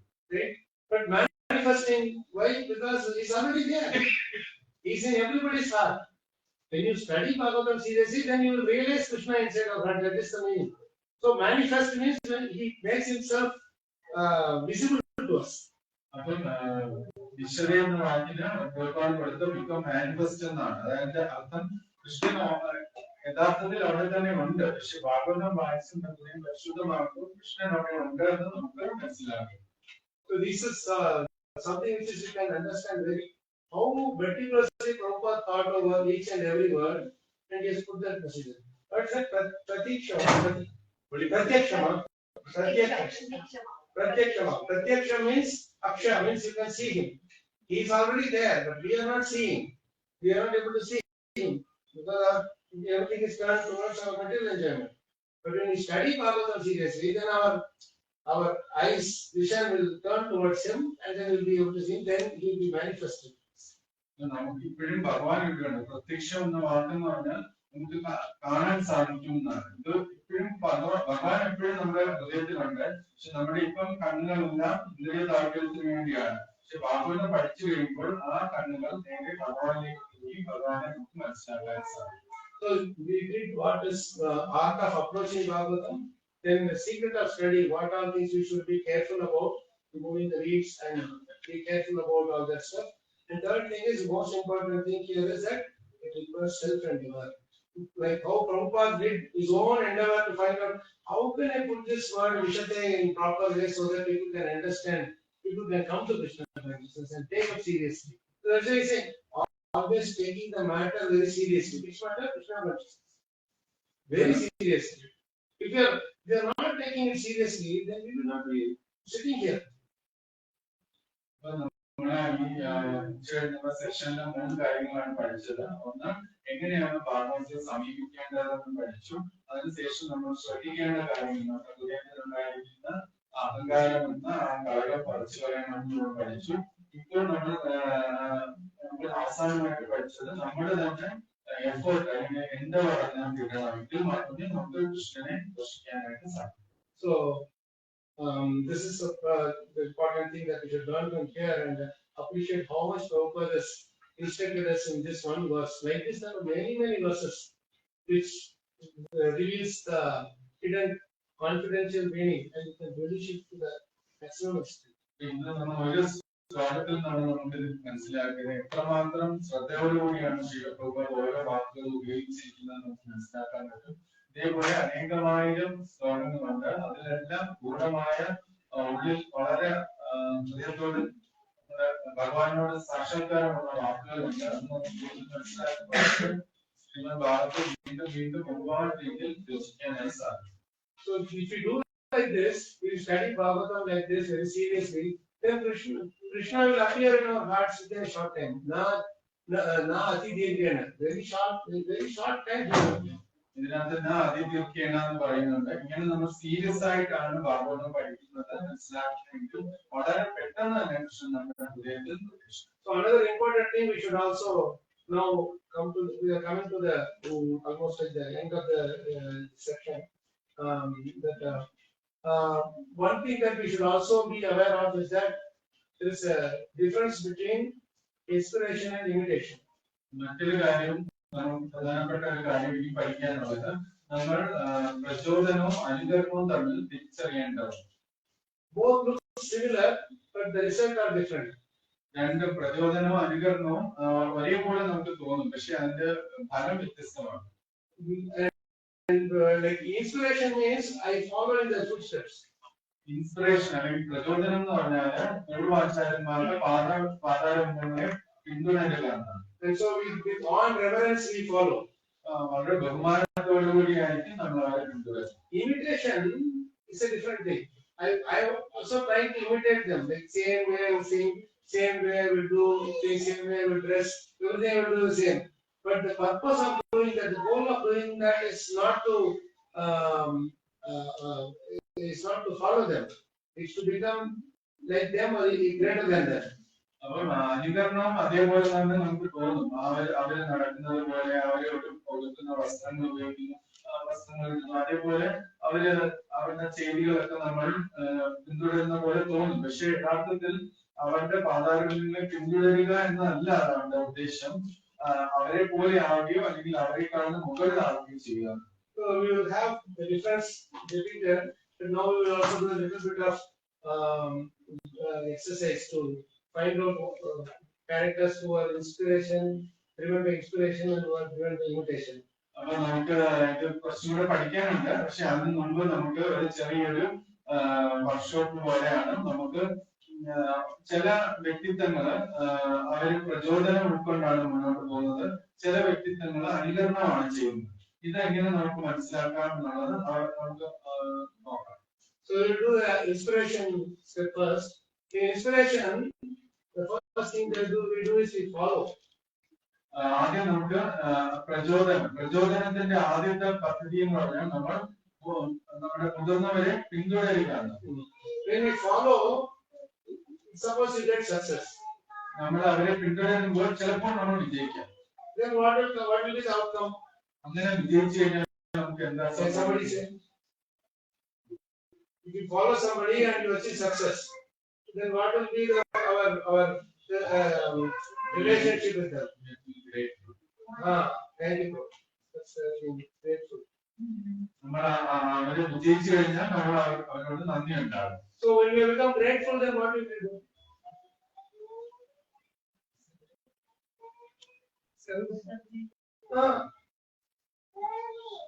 You will serve them. And when you serve them, what will happen? You will get more inspiration.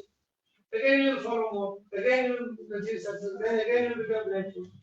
So it works in a positive way. നമ്മൾ ഒരാളെ പിന്തുടർന്നാൽ നമ്മൾ ചിലപ്പോൾ വിജയിക്കുമ്പോൾ നമ്മൾ അയാളെ പിന്തുടർന്നുകൊണ്ടാണ് നമ്മൾ വിജയിച്ചത്. അപ്പൊ ആ വ്യക്തിയോട് നമുക്ക് തീർച്ചയായിട്ടും കടപ്പാടും സ്നേഹവും ഉണ്ടാവും. അപ്പൊ നമ്മൾ വീണ്ടും അവരെ സേവനം ചെയ്യാനായിട്ടായിരിക്കും നമുക്ക് താല്പര്യമില്ല. അവരെ കൂടുതൽ സേവനം ചെയ്യുമ്പോൾ വീണ്ടും നമുക്ക് അവരെ പിന്തുടരാനുള്ള ആഗ്രഹം ജനിക്കുകയും വീണ്ടും നമുക്ക് വിജയിക്കുകയും സംഭവിക്കും. So suppose when you are following, you are not getting success, you are getting failure. You are failing your attempt. നമ്മൾ ചിലപ്പോൾ പ്രചോദനം ഉൾക്കൊണ്ടുകൊണ്ട് മറ്റ് മുതിർന്ന ഭക്തന്മാരെ അല്ലെങ്കിൽ ആചാര്യന്മാരെ പിന്തുടരുമ്പോൾ ചിലപ്പോൾ നമുക്ക് പരാജയം സംഭവിക്കാം. Then how will you feel? What will be your state of mind at that time? Diplomacy. Introspection. Good word. Introspection. Introspection comes out of what mood? You become humble. You don't blame the person or the process, you blame yourself. That is what the introspection means. So what will be the outcome? Again you will do service. Then you are humble only to do service. So success also, through gratitude, you keep serving that person more. Failure also, you continue to serve the person in a humble mode. Both are positive feelings. Okay? This is how we should follow our spiritual masters and senior devotees. ഇങ്ങനെയാണ് And മുതിർന്ന ഭക്തന്മാരെയും ആധ്യാത്മിക ഗുരുക്കന്മാരെയും പിന്തുടരേണ്ടത്. അവരെ പിന്തുടരുമ്പോൾ ചിലപ്പോൾ നമ്മൾ വിജയിക്കുമ്പോൾ നമുക്ക് അവരോട് കൂടുതൽ കടപ്പാടുണ്ടാകുമ്പോൾ നമ്മൾ അവരെ കൂടുതൽ സേവനം ചെയ്യും. ഇത് നമ്മൾ പിന്തുടർന്ന് വരുമ്പോൾ നമുക്ക് ചിലപ്പോൾ തോൽവി സംഭവിക്കാം. അപ്പൊ നമ്മൾ മനസ്സിലാക്കും നമ്മുടെ തെറ്റുകളിൽ നിന്നാണ് തോൽവി നമുക്ക് വിനയമുണ്ടാവും. വിനയത്തോടുകൂടി നമുക്ക് വീണ്ടും അവരെ സേവനം ചെയ്യും. അങ്ങനെ വീണ്ടും നമുക്ക് മുന്നോട്ട് പോകാനായിട്ട്. Follow actually means not following what they do, but following what they instruct us. പ്രചോദനം അല്ലെങ്കിൽ പിന്തുടരുക എന്ന് വെച്ചാൽ അവർ ചെയ്തത് എന്തോ അത് നമ്മൾ ചെയ്യുക എന്നല്ല, അവരുടെ നിർദ്ദേശം എന്തെന്ന് ശ്രദ്ധയോടെ മനസ്സിലാക്കി അത് പാലിക്കുക എന്നുള്ളതാണ്. So this is a interest group which keeps on increasing the mood of taste. അപ്പൊ ഇങ്ങനെയാണ് നമ്മൾ പിന്തുടരുന്നതെങ്കിൽ, പ്രചോദനം ഉൾക്കൊണ്ടാണ് നമ്മൾ പിന്തുടരുന്നതെങ്കിൽ അതൊരു ലൂപ്പ് പോലെ വർക്ക് ചെയ്യും. നമുക്ക് വീണ്ടും ഒന്നുകിൽ നന്ദി കൂടും അല്ലെങ്കിൽ വിനയം കൂടും. രണ്ടായാലും നമുക്ക് സേവനം കൂടുകയും വീണ്ടും നമുക്ക് പ്രചോദനം കിട്ടുകയും. This is the way to serve spiritual master and all senior Vaishnavas. എല്ലാ മുതിർന്ന ഭക്തന്മാരെയും ആധ്യാത്മിക ഗുരുവിനെയും കൃഷ്ണനെയും ഈ തരത്തിലാണ് നമ്മൾ സേവിക്കുന്നത്. Now we will go to invitation. ഇനി നമുക്ക് ഇൻവിറ്റേഷൻ, അനുകരണത്തിലേക്ക് കടക്കാം. What do we do? Invitation. First thing we do is comparison. അനുകരണത്തിൽ നമ്മൾ എന്താ ചെയ്യുന്നത്? ആദ്യം മറ്റൊരാളുമായിട്ട് നമ്മൾ താരതമ്യപ്പെടുത്തുകയാണ്. He is singing the tune, I am also singing that same tune. That am I singing exactly the same way? Bhav is not the compared. Only the externals are compared.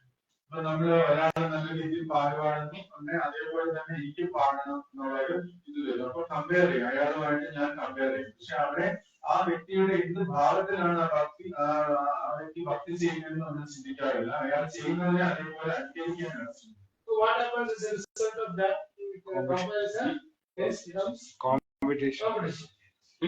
അപ്പൊ അങ്ങനെ താരതമ്യപ്പെടുത്തുമ്പോൾ തീർച്ചയായിട്ടും മത്സരം. So how many people came for his program? How many people are coming for my program? Like that, it's all the externals that we are talking. അപ്പൊ നമ്മൾ ചിന്തിക്കും ആ വ്യക്തിയുടെ പ്രോഗ്രാം എത്ര ആൾക്കാർ വന്നു, എന്റെ പ്രോഗ്രാം എത്ര ആൾക്കാർ വന്നു. നമ്മൾ എപ്പോഴും ബാഹ്യമായിട്ട് ചിന്തിച്ചു. So here also you suppose you succeed in your competition. നമ്മൾ വിജയിച്ച് already found out. So when you suppose succeed in your competition, right? And you fail.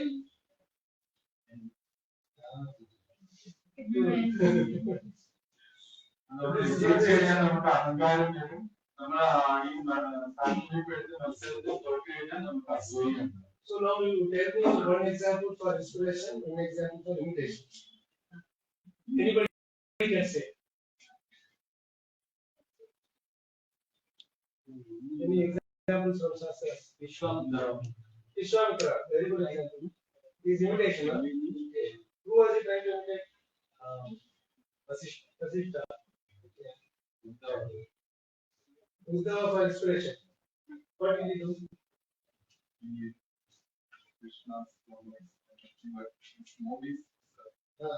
He almost looked like Krishna. Okay. Any other examples? A few more. Inspiration. Dhruva Maharaj, he didn't go around everywhere like Narad Muni. Otherwise, he would have also taken a veena and run around everywhere. But he just simply did what Narad Muni instructed him to do. And because of the service mode he was serving. Prahlad Maharaj again, he was so much service mode of following Guru Maharaj's instruction so much that even when Rishikesh wanted to come and he is asking him, come with me, let's go. He said, no, I'm sorry, I'm not coming, I want to serve Guru Maharaj. പ്രചോദനത്തിന്റെ ഉത്തമ ഉദാഹരണങ്ങളാണ് ധ്രുവ മഹാരാജും പ്രഹ്ലാദ് മഹാരാജും. ധ്രുവ മഹാരാജ് നാരദ മഹർഷി വന്നപ്പോൾ ധ്രുവ മഹാരാജ് അടുത്ത വർഷത്തിൽ ധ്രുവ മഹാരാജിന് ചെറിയ നിർദ്ദേശങ്ങൾ നൽകി. ആ നിർദ്ദേശങ്ങൾ ധ്രുവ മഹാരാജ് പാലിക്കുകയാണ് ചെയ്തത്. അദ്ദേഹം അനുകരിച്ചില്ല. നാരദ മഹർഷി പോലെയുള്ള വീണിയം എടുത്ത് എല്ലാവരും അനുകരിച്ചില്ല. നാരദ മഹർഷിയുടെ നിർദ്ദേശങ്ങൾ പാലിക്കുകയാണ് ചെയ്തത്.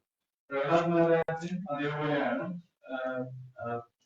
ഹിരണ്യകശിപു വന്നപ്പോ അദ്ദേഹം അത് കേട്ടില്ല. പക്ഷെ അദ്ദേഹം induced Prabhupada who induced Prabhupada to give us the No. Narasimha was asking to come with me. In the prayers he says no. Bhuvan Brahmanu Bhagame Tavadasya Yoga. It's no. Evam Janam Nipatitam Prabhavahi Tupe Kama Vishama Manuya Prakatam Prasangha Rutva Prasad Surashina Bhagavan Hita Soham Katam Naksuje Tavadasya. It's like during the prayers he says that Evam Janam Nipatitam Prabhavahi Tupe means so many people are going. So many of these people are going. Evam Janam Nipatitam means they are all falling into what? Blind well. They are all following a rat race. Going, hey, 2 days, 3 days, available there, come on, let's do. They're just going on. 3 days, 4 days, come on, go. And land is available there. Come on, you buy this there, buy stocks here, buy stocks there. Like that, everybody is going without understanding, so they are all falling into blind well. Prabhupada, he full of snakes. Prabhupada, he means snake. This blind is full of snake, and I was also running behind them. How I was running behind them? Kama, Abhikamam, Anyaha. One after the desire after desire, Abhikamam, one after desire, one after another desires are coming. People are saying that I'm going, I'm watching an advertisement, I'm running. I'm seeing one ad, I'm running. I keep running and I finally fall into the well of blind well full of snakes only. Snake means I'm Prithvatmasat Surakshina. Surakshina is Narad-Muni. Compassion, very compassionately, my spiritual master Narad-Muni pulled me up from the when I was falling down, extended his lotus hands and he pulled me up, and then he got me. And by his teachings only now I am seeing you. So how can I give his service? After all, he is Tamabhritya, you are your servant. I will serve him. I will not come to you. I will serve him, serve Guru Narad. You just tell in Sakshit, no one to take this as we. നരസിംഹദേവ് വന്ന് പ്രഹ്ലാദ് മഹാരാജിനോട് പറഞ്ഞു, നീ എന്റെ താമസത്തിലേക്ക് വരാനായിട്ട് പറഞ്ഞപ്പോൾ പ്രഹ്ലാദ് മഹാരാജ് പറഞ്ഞു, ഞാൻ അങ്ങയുടെ വൃത്യന്റെ നിർദ്ദേശങ്ങൾ എങ്ങനെ അവഗണിക്കുന്നു? എനിക്ക് എല്ലാവരും ഈ അന്ധമായ കുടുംബത്തിലേക്ക് പോയിക്കൊണ്ടിരിക്കും, ഞാൻ ഉൾപ്പെടെയുള്ള എല്ലാവരും അന്ധമായ കുടുംബത്തിലേക്ക് പോയിക്കൊണ്ടിരിക്കുമ്പോൾ നാരദ മഹർഷി വന്ന് എന്നെ അതിൽ നിന്ന് രക്ഷപ്പെടുത്തിയതാണ്. അപ്പൊ ആ നാരദ മഹർഷി അങ്ങയുടെ വൃത്യം തന്നെയാണ്. അപ്പൊ ആ വൃത്യനെ സേവിക്കുക എന്നുള്ളതാണ് എന്റെ ഉദ്ദേശമെന്ന് പ്രഹ്ലാദ് മഹാരാജ് പറഞ്ഞു. പ്രഹ്ലാദ് മഹാരാജ് പ്രചോദനത്തിന്റെ ഉദാഹരണമാണ്. അദ്ദേഹം അനുകരിച്ച് നരസിംഹദേവന്റെ കൂടെ നാമത്തിലേക്ക് പോയില്ല, പകരം അധ്യാത്മിക ഗുരുവിന്റെ നിർദ്ദേശം പാലിക്കാൻ. So let's take some examples for imitation. അനുകരണത്തിന് ചില ഉദാഹരണങ്ങൾ. What is the imitation?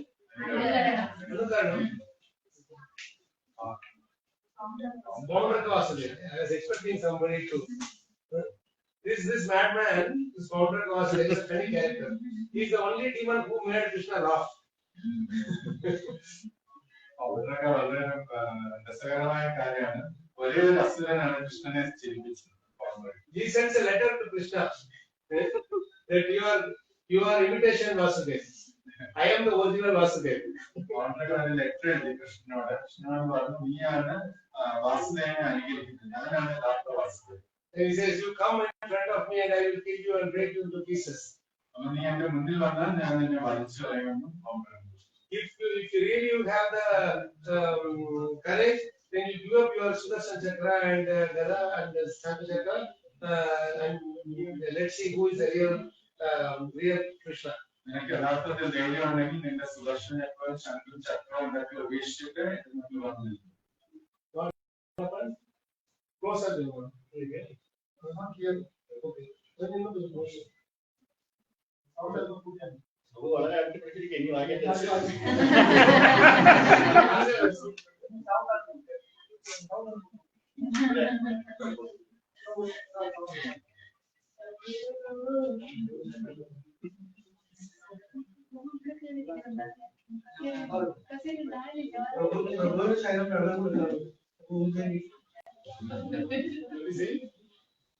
Give some water. Yeah, he continuously is doing. Prabhu, why don't you do translation for some time? Come. You don't need the mic. Yeah. You take a little rest. Your translation is so good. But so I'm also worried that the continuously is doing it. Sorry.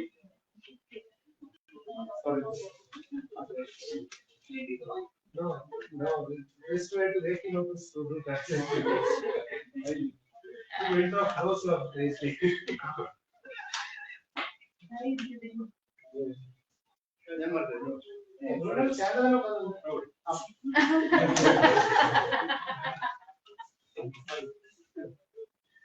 Oh, Prabhu, there is chair there. Chair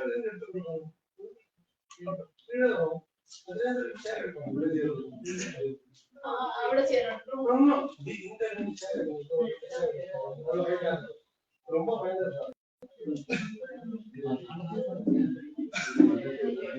அது இருக்காது அப்படியே சேரோட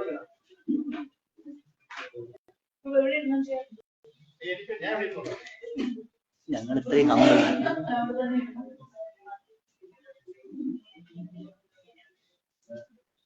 So what did he do? He said this never and Krishna laughed out like anything. He made the day for Krishna.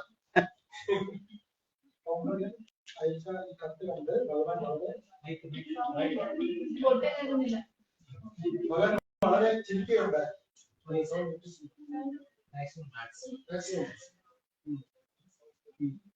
Your sound only, not in the mic. Mic കേൾക്കുന്നുണ്ടോ? അവിടെ കേൾക്കുന്നുണ്ടോ? ഇപ്പൊ കേൾക്കുന്നു.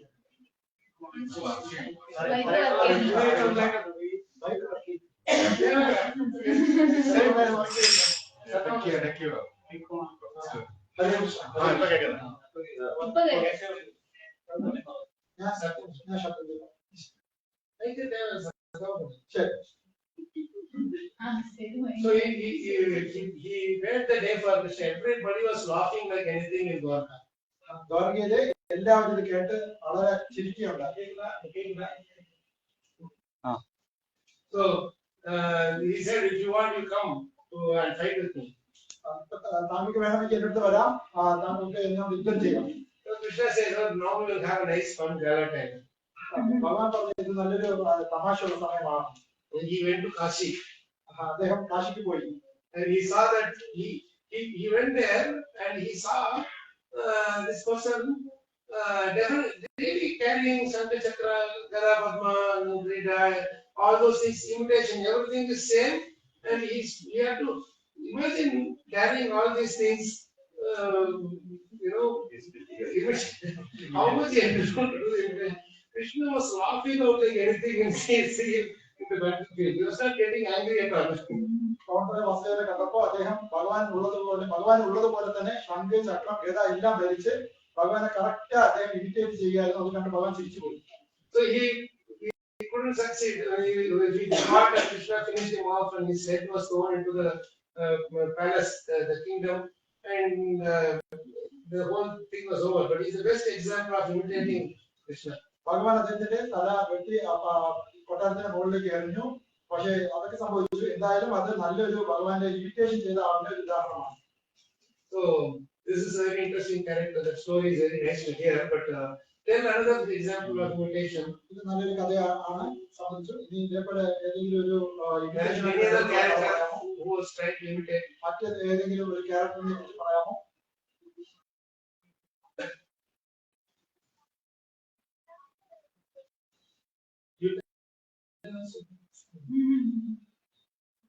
Thinking.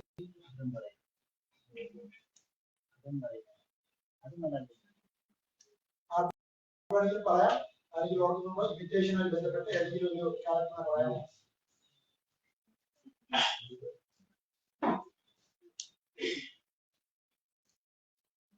How about Duryodhana. Duryodhanan What did he do അദ്ദേഹം എന്ത് ചെയ്തു?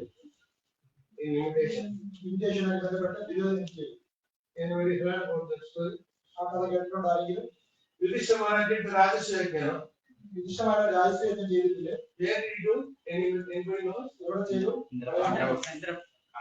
Indraprastha. Indraprastha was turned into Indraprastha. കണ്ടപ്രസ്ഥമായി മാറിയിരുന്നു. So in Indraprastha, he did Rajaswayagya and he called all the big people and he brought Krishna, Sachidas and everything was done. ഇന്ദ്രപ്രസ്ഥത്തിലെ ഒരുപാട് ആൾക്കാർ അദ്ദേഹം വിളിച്ചു വരുത്തിയുണ്ടായി. ഭഗവാൻ ശ്രീകൃഷ്ണൻ പങ്കുകൊണ്ട് അങ്ങനെ ഒരു നല്ലൊരു രാജസേവനം അവിടെ നടന്നു. Everybody was pleased with this, with that except one person. എല്ലാവരും അതിന്റെ വളരെ സന്തുഷ്ടരായി. ഒരേ ഒരാൾ ഒഴിച്ചു. Who is that one person? Duryodhana also, but there's another one. മറ്റൊരാളോട് ഉണ്ടായിരുന്നല്ലോ. അയ്യേ, Shishupala. Shishupal. They were correct only, Sarvani and Duryodhana, but they were alive. But this one person who wanted to really, blaspheme Krishna, so envious of Krishna, that he was immediately finished.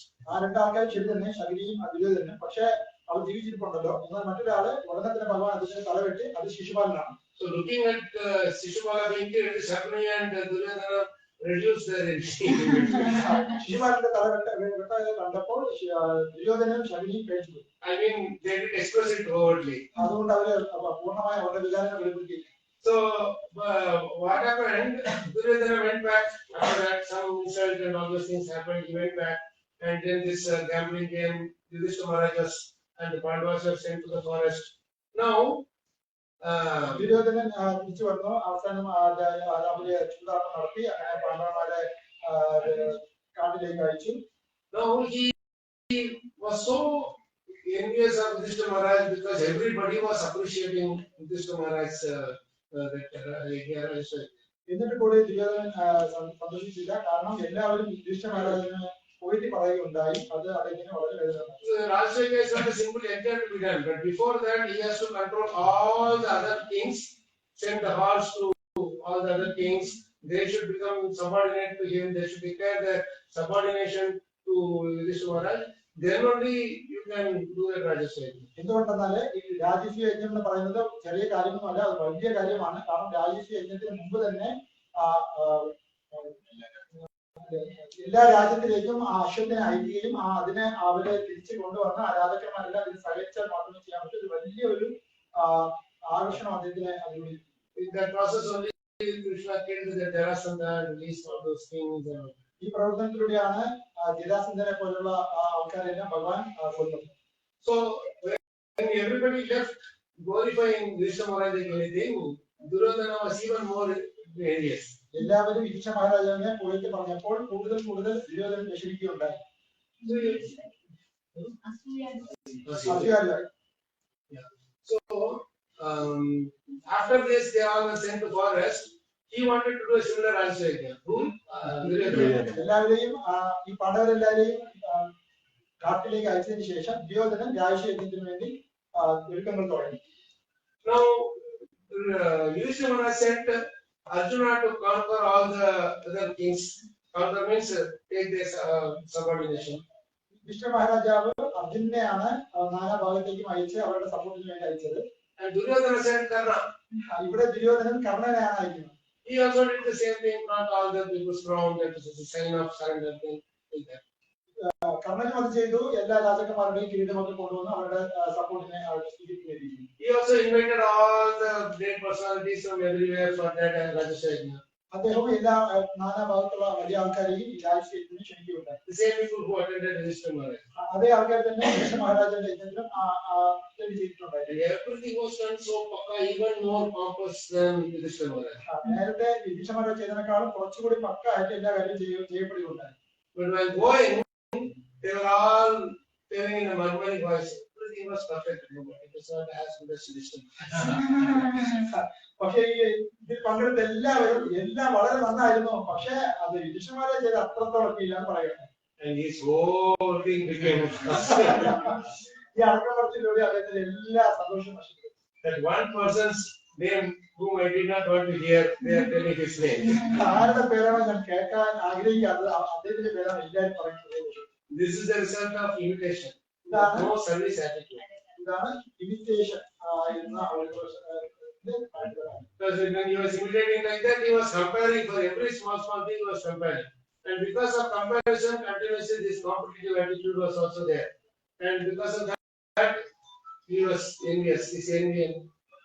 എവിടെയാണ് imitation ഉള്ളത് അവിടെ സ്വാഭാവികമായിട്ട് ഒരു comparison ഉണ്ടാവും. പരസ്പരം എവിടെയാണോ അനുകരണം ഉള്ളത് അവിടെ ഉടനെ തന്നെ താരതമ്യം ഉണ്ടാവും. താരതമ്യം ഉണ്ടെങ്കിൽ സ്വാഭാവികമായിട്ട് അവിടെ മത്സരബുദ്ധി ഉണ്ടാവും. മത്സരബുദ്ധി ഉണ്ടെങ്കിൽ അത് ഒരാൾക്ക് തോൽവിയും അതിലൂടെ അസൂയയിലേക്ക് വഴിമാറും.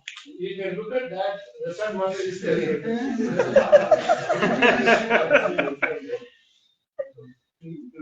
So this example of Duryodhana versus Yudhishthira Maharaj, that is a very good example for imitation. അനുകരണത്തിന് നല്ല തക്കതായ ഉദാഹരണമാണ് ഈ ദുര്യോധനനും യുധിഷ്ഠിരനുമുള്ള കാര്യം. In inspiration, we don't look for shortcuts. പ്രചോദനത്തിന് നമുക്ക് ഷോർട്ട്കട്ട് നോക്കേണ്ട കാര്യമില്ല. But in imitation, we always look for shortcuts. അനുകരണത്തിന് സ്വാഭാവികമായിട്ടും shortcuts എല്ലാവരും നോക്കുന്നത്. Because we are more concerned about the fruit, the result. അനുകരണം നോക്കുമ്പോൾ സ്വാഭാവികമായിട്ട് എല്ലാവരും അതിന്റെ റിസൾട്ട് തന്നെ ഫോക്കസ് ചെയ്യുന്നതുകൊണ്ട് ഷോർട്ട്കട്ട് നോക്കാറുണ്ട്. That's why the service stops. അതുകൊണ്ട് ഈ സർവീസ് അവിടെ ഉണ്ടാവും. So now the reason we put this here is that we can take the inspiration look or the imitation look. നമ്മൾ പ്രചോദനമാണോ സ്വീകരിക്കേണ്ടത് അതോ നമ്മൾ അനുകരണമാണോ സ്വീകരിക്കേണ്ടത് എന്നതിനെ കുറിച്ചാണ് ഞാൻ പറഞ്ഞത്. We can also do Bhagavatam study. We can also do Bhagavatam study. നമുക്ക് ഭാഗവതം പഠന കാര്യത്തിൽ ഇതുപോലെ ചെയ്യാം. We can also do chanting. നമുക്ക് ഈ കാര്യം ഇതേപോലെ തന്നെ നാമജപവും ചെയ്യാം. But when we are imitating, then the service will stop also. എപ്പോഴാണ് നമ്മൾ അനുകരിക്കുന്നത് അപ്പോൾ നമ്മുടെ സർവീസ് നഷ്ടപ്പെടും. Because the bhava will not be there. കാരണം അവിടെ ഭാവം ഇല്ലാതെ ആയിപ്പോയി. So here, somebody, one of the devotees also wanted to imitate Haridas Thakur, if you know the Prabhupada's disciple. പ്രഭുപാദിന്റെ ഡിസൈപ്പിൾ ഒരാള് ഹരിദാസ് ഠാക്കൂറിനെ അനുകരിക്കാൻ ശ്രമിക്കുകയുണ്ടായി. He also built a hut on the top of a tree, and then he was sitting there, and without going to anybody, any service or anything, he was only sitting and chanting. അദ്ദേഹം ഒരു ചെടിയുടെ മരത്തിന്റെ മുകളിൽ ഒരു തട്ടുണ്ടാക്കുകയും അതിനകത്ത് പോയിരുന്ന് കൂടുതൽ നാമജപത്തിന് ശ്രമിക്കുകയൊക്കെ ചെയ്തു. So after some time, he just left. So when this message was brought to Prabhupada, he said, "You will not survive for more than 2-3 days." ഇത് നമ്മുടെ ശിലപ്രഭാത ശ്രദ്ധയിൽപ്പെട്ടിയപ്പോൾ ശിലപ്രഭാത പറഞ്ഞത് കുറച്ച് കാലം കൂടുതൽ നീണ്ടു നിൽക്കില്ലാന്ന് പറഞ്ഞു. And true to his words, within few days he left and he never to come back. കുറച്ച് ദിവസത്തിനകത്ത് അത് എല്ലാം മതിയാക്കിയിട്ട് പോയി പിന്നെ So here Bhagavatam gives a very beautiful lesson. So we have to follow this and not follow this. That is very clear. അതുകൊണ്ട് Inspiration versus imitation. അതുകൊണ്ട് പ്രചോദനമാണോ നമ്മൾ follow ചെയ്യുന്നത് അല്ല അനുകരണമാണോ എന്ന് വളരെ ക്ലിയർ ആയി ഇവിടെ നമുക്ക് മനസ്സിലാക്കാൻ കഴിയും. In order to achieve this, we have to follow this particular shloka very nice. ഈ ഒരു കാര്യം ചെയ്യാൻ നമ്മൾ ഈ ശ്ലോകം നമുക്ക് കറക്റ്റായിട്ട് ഫോളോ ചെയ്യേണ്ടതുണ്ട്. This shloka, let's recite. Aham Hare Kamula Rasa Yukaso Sariti. I already different verse. Aham Hikrishto Yamano Mahadve Bhavadve Ajaksha Atma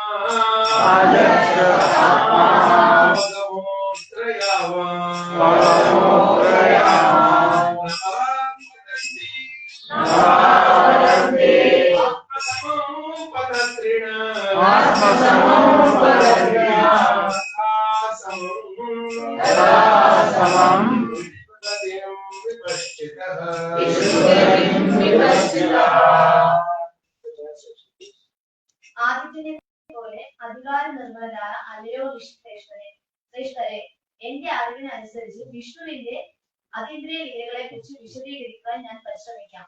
പക്ഷികൾ ആകാശത്തിൽ അവയുടെ കഴിവിനനുസരിച്ച് കഴിയുന്നത്ര ഉയരത്തിൽ പറക്കുന്നത് പോലെ ജ്ഞാനികളായ ഭഗവത് ഭക്തർ അവരുടെ സാക്ഷാത്കാരം അനുഭവിക്കുന്നത് പോലെ ഭഗവാനെ കുറിച്ച് വർണ്ണിക്കുന്നു.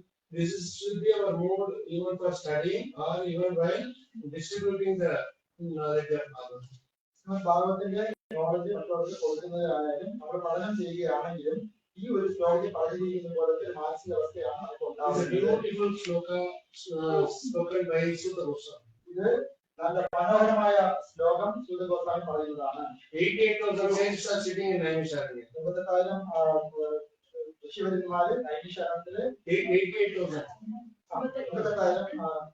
ഋഷിവര്യന്മാര് നൈമിഷാരണത്തിൽ അദ്ദേഹം പറയുന്നു.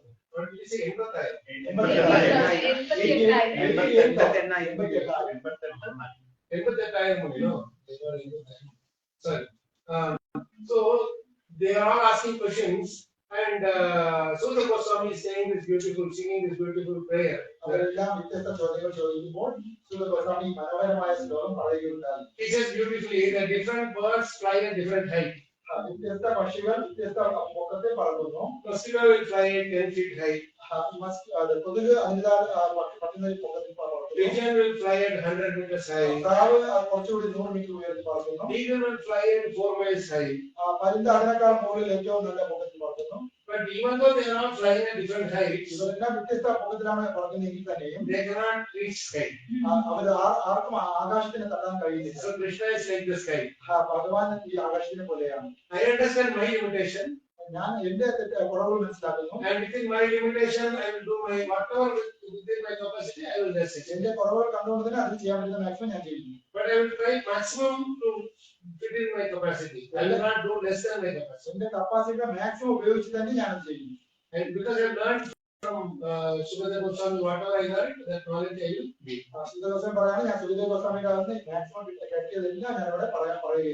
If the mosquito tries to fly at 4 miles high, it will die. Mosquito 4 mile പൊക്കത്തിൽ പറക്കുകയാണെങ്കിൽ അത് മരിച്ചു പോകും. And eagle try to fly at 10 meters high, that also die. Somebody will kill them. പരുന്ത് ഏറ്റവും താഴ്ന്നു പറക്കുകയാണെങ്കിൽ ആരെങ്കിലും അതിനെ കൊന്നുകളയും. So we all have to, understand our nature and go with the natural flow. ഓരോരുത്തരും അവരവരുടെ പ്രകൃതിദത്തമായ കഴിവുകൾ മനസ്സിലാക്കി നാച്ചുറലായിട്ട് പോകാൻ പറ്റുന്ന രീതിയിൽ പോവുകയും ചെയ്യണം. But you can always take inspiration from others. തീർച്ചയായിട്ടും മറ്റുള്ളവരിൽ നിന്ന് പ്രചോദനം ഉൾക്കൊള്ളാവുന്നതാണ്. Do what is best, what you can do, the best of everything. നമുക്ക് ചെയ്യാൻ പറ്റുന്നത് മാക്സിമം നമുക്ക് പറ്റുന്ന അത്രത്തോളം നല്ല രീതിയിൽ ചെയ്യുക. So even by studying Bhagavatam or speaking to Bhagavatam to someone, you have to follow this inspiration. നമുക്ക് ശ്രീമദ് ഭാഗവതത്തിന്റെ പഠനത്തിന്റെ കാര്യമായാലും ശ്രീമദ് ഭാഗവതം മറ്റുള്ളവർക്ക് കൊടുക്കുന്നതിന്റെ കാര്യത്തിലായാലും നമ്മൾ ഈ രീതിയിലുള്ള പ്രചോദനം ഉൾക്കൊള്ളേണ്ടതാണ്. So these are all. This is the second section that is done. This is over. Now we have രണ്ടാമത്തെ സെക്ഷൻ കഴിഞ്ഞിരിക്കുന്നു. Any questions before we get into the study methods? അടുത്ത സ്റ്റഡി മെത്തേഡിനെ കുറിച്ച് പഠിക്കുന്നതിന് മുമ്പ് നമുക്ക് എന്തെങ്കിലും ഡൗട്ട്സ് ഉണ്ടെങ്കിൽ ഇവിടെ ചർച്ച ചെയ്യാവുന്നതാണ്. കൊല്ലം they have come all the way.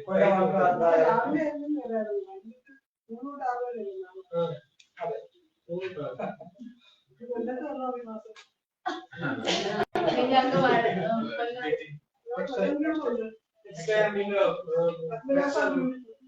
Next time.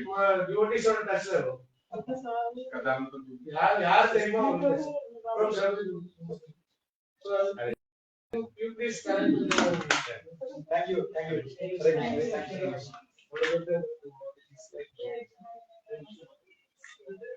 നാളെ കഷ്ടമല്ലേ? രാവിലെ എന്നാ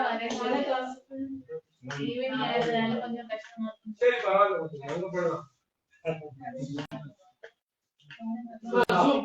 നാളെ സൂമിലെ link ഇടാവുന്നതാണ്.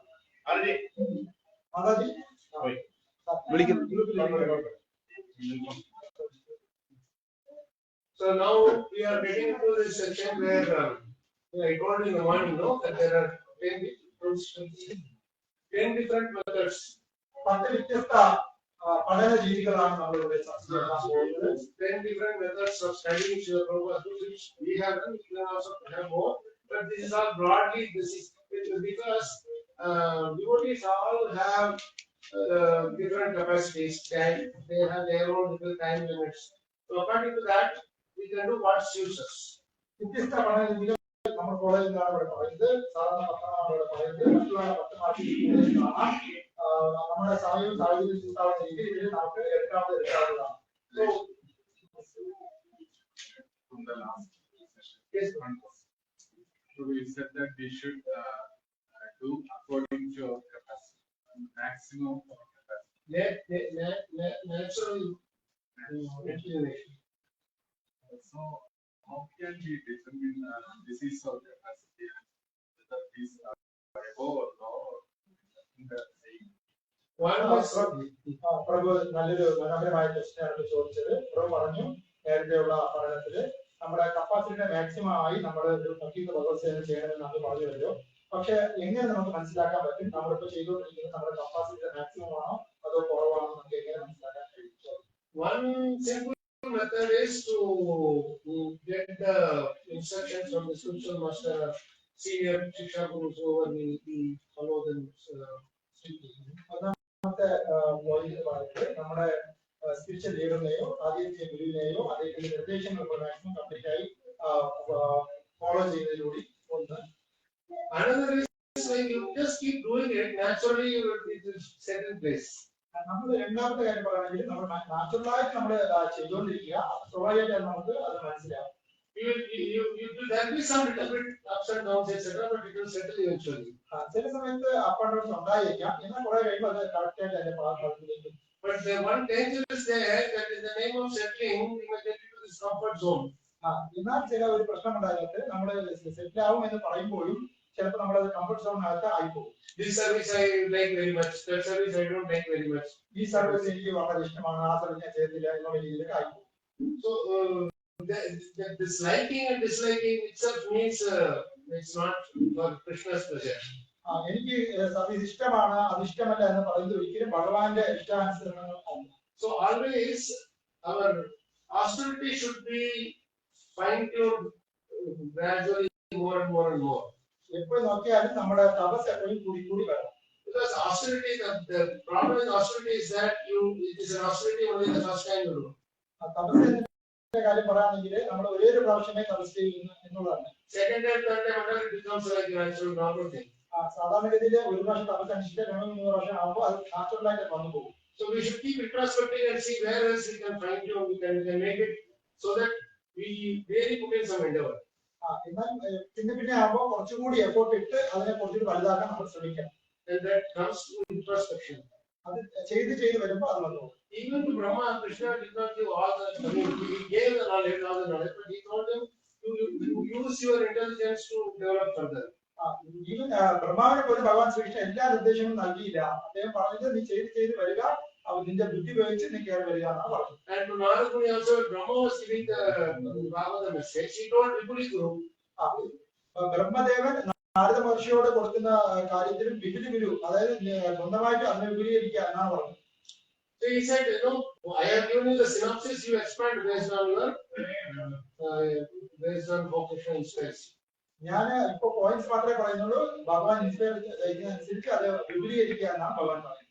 So that naturally sets in place. With the introspection and the contemplation is very much important. സ്വാഭാവികമായിട്ട് നമ്മൾ ആത്മാർത്ഥമായി ചെയ്യുമ്പോൾ അത് വന്നുപോകും. And then you keep doing it in that flow. അങ്ങനെ വരുമ്പോൾ നമ്മൾ ചെയ്ത് ആ ഫ്ലോയിൽ വന്നു. Now in this section, what you will do is you will get an overview of the study methods and then the benefits and precautions. Then we may not cover this group study guidelines today, but at least these parts we can cover, and we will get to a point where the next set of things. There are 3 important things mainly to cover. One is there's one of the methods. At least 3 methods we should do demo. We should do group activity. We should do. Shrimad ഭാഗവതത്തിൽ നമ്മൾ അറിഞ്ഞിരിക്കുന്നുണ്ട് പഠന രീതികളായ കാര്യങ്ങളെ കുറിച്ച് അവലോകനം നമ്മൾ നടത്തുന്നുണ്ട്. പഠന രീതികളുടെ പ്രയോജനങ്ങൾ മുൻകരുതലുകൾ നമ്മൾ ചർച്ച ചെയ്യുന്നുണ്ട്.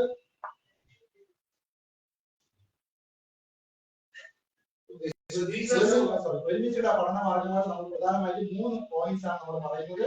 എല്ലാ പോയിന്റ്സും കൂടെ കവർ നമുക്ക് സാധിക്കുമായിരിക്കും. Okay, so let's read this first thing about how we improve our appreciation for Bhagavatam. Only then we can get into the study more seriously. So this is like a big section. Can somebody read this section now? ഭഗവാൻ കൃഷ്ണൻ അനുമതി നൽകിയാൽ മാത്രമേ നമുക്ക് ഈ പ്രക്രിയ ഏറ്റെടുക്കുവാൻ കഴിയൂ. ഭഗവാൻ കൂടുതൽ കാരുണ്യവാനായിരിക്കുമ്പോൾ അദ്ദേഹത്തെ കുറിച്ച് കേൾക്കാനായി ബലമായി നമ്മെ വലിച്ചെടുപ്പിക്കുന്നു. നാം എല്ലാവരും ഭഗവാന്റെ കാരുണ്യത്തിനായി കാത്തിരിക്കുകയാണ്. ഭഗവാന്റെ കാരുണ്യം നേടുന്നതിനായി നാം മനസ്സിലെത്തി ശ്രീമദ് ഭഗവത്ഗീതയും ശ്രീമദ് ഭാഗവതവും വായിക്കുവാൻ ശ്രമിക്കണം. ഇതാണ് ഭഗവാൻ കൃഷ്ണന്റെ യഥാർത്ഥ കാരുണ്യം. കൃഷ്ണൻ തിരഞ്ഞെടുത്ത ആളുകൾക്ക് മാത്രമേ ഈ കാര്യങ്ങൾ ചെയ്യുവാൻ കഴിയൂ. ഈ അറിവ് അല്ലാതെ മറ്റൊന്നും നിലനിൽക്കുന്നില്ല.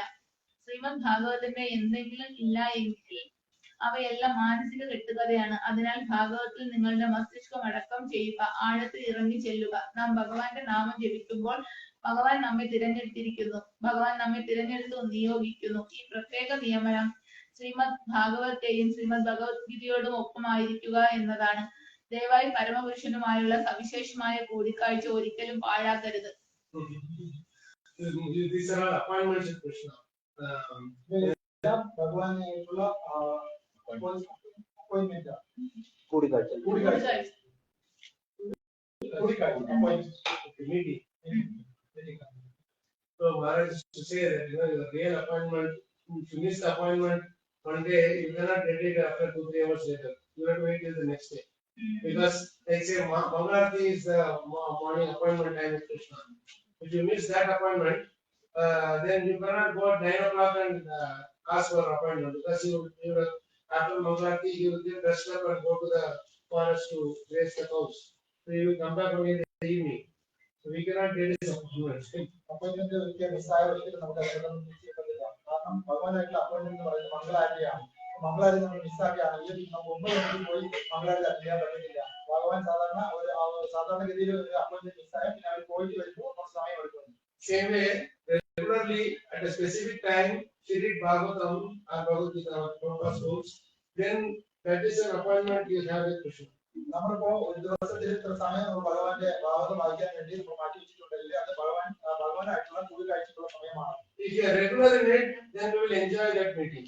ആ സമയം നമ്മൾ റെഗുലർ ആയിട്ട് എപ്പോഴും നമ്മൾ ഇടതടവില്ലാതെ നമ്മൾ എടുക്കുകയാണെങ്കിൽ നമ്മൾ ആ ശരിക്കും എൻജോയ് ചെയ്യാൻ തുടങ്ങും. If you miss it for very irregular and do it haphazardly, then you will not be able to enjoy it and you will say Krishna. നമ്മൾ അത് റെഗുലർ ആയിട്ട് ചെയ്യുന്നില്ല എങ്കിൽ അത് നല്ല രീതിയിൽ നമുക്ക് എൻജോയ് ചെയ്യാൻ കഴിയില്ല. അങ്ങനെ 10 പേർക്ക് അത് നിന്ന് പോകും. So that's why Maharaj gave us this instruction. അതുകൊണ്ടാണ് മഹാരാജ് ഇൻസ്ട്രക്ഷൻ നമുക്ക് അറിയിക്കുന്നത്. Now the next one we can read. എന്തുകൊണ്ടാണ് നാം ഭഗവത്ഗീതയെ സ്പർശിക്കാത്തത്? എന്തുകൊണ്ടാണ് നാം ഭാഗവതം സ്പർശിക്കാത്തത്? അതീന്ദ്രിയ സാഹിത്യത്തിന്റെ ഉത്കൃഷ്ടമായ നിധി നമ്മുടെ പക്കൽ ഭാഗ്യവശാൽ ശ്രീല പ്രഭുപാദർ അത് വളരെ വ്യക്തമായി പറഞ്ഞിട്ടുണ്ട്. എന്തുകൊണ്ടാണ് നാം കാലതാമസം വരുത്തുന്നത്? എനിക്ക് മനസ്സിലാകുന്നില്ല. ഈ കാലതാമസം അപകടകരമാണ് എന്ന് മാത്രമല്ല, യഥാർത്ഥത്തിൽ അത് നമ്മെ കൊല്ലുകയാണ്. ഒരു ആത്മഹത്യ പോലെയാണ്. ഒരു ഭക്തിനിർഭരമായ അസ്തിത്വത്തിലേക്കാണ് നാം വന്നിരിക്കുന്നത്. പ്രകാരം ധാരാളം നിധികൾ ഞങ്ങളുടെ കൈവശമുണ്ട്. അതിൽ നിന്നും ഞങ്ങൾ പോവുകയാണ്. പരിമിതമില്ലാത്ത ചക്രങ്ങളിലേക്ക് പോകുന്നു. ജനനം, മരണം, രോഗം, വാർദ്ധക്യം.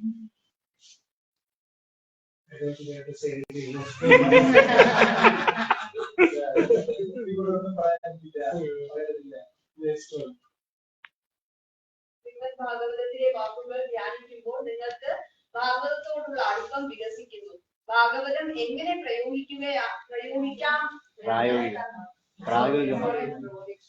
ഭാഗവതം എങ്ങനെ പ്രായോഗികമാക്കാമെന്ന് നിങ്ങൾ തുടർച്ചയായി ചിന്തിക്കുമ്പോൾ കൃഷ്ണൻ അത് നിങ്ങൾക്ക് വെളിപ്പെടുത്തും. So he is looking at our endeavor only. The more we make an endeavor, the more Krishna will reveal the prayer knowledge. നമ്മൾ എത്രത്തോളം എഫോർട്ടാണോ ആത്മാർത്ഥമാണോ അയ്യാൻ ഇടപെടുന്നത് അതാണ് ഭഗവാൻ നോക്കുന്നത്. എത്രത്തോളം ആത്മാർത്ഥമായി കാണിക്കുന്നു അത്രത്തോളം ഭഗവാൻ നമ്മളിലേക്ക് കാര്യങ്ങൾ സ്പഷ്ടമാക്കി. So many times you would say, I am not able to get attachment for chanting, I am not able to get attachment for Bhagavatam. The reason is here, we are not contemplating the meaning behind it. പലപ്പോഴും നമ്മൾ പറയാറുണ്ട് നമുക്ക് നാമജപത്തിലേക്ക് ശ്രദ്ധ വരുന്നില്ല, നമുക്ക് ഭാഗവതമായി ശ്രദ്ധ വരുന്നില്ല എന്നൊക്കെ പറയും. അതിന്റെ അർത്ഥം എന്താണെന്ന് പറയും. Morning we did that oral reception, meaning we were for 15-20 minutes we were discussing about it.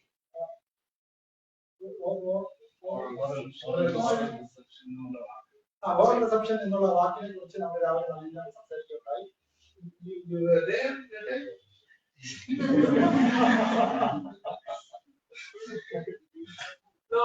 because of our contemplation, things. How many times you have heard this word before? How many times you would have read? Because Prabhupada uses this so many places. ഒരുപാട് സ്ഥലത്ത് Srila Prabhupada വാക്കുകൾ ഉപയോഗിക്കുകയുണ്ടായി.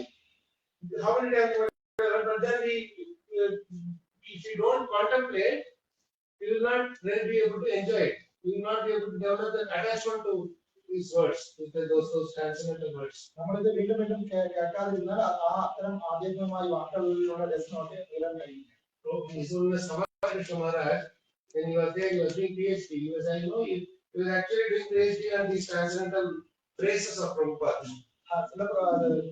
ശിഷ്യൻ കമാൽകൃഷ്ണ Maharaj PhD ചെയ്യുകയുണ്ടായി. ശരിക്കും Srila Prabhupada ഈ വാക്കുകളിലാണ് അദ്ദേഹം PhD എടുത്തിട്ടുള്ളത്.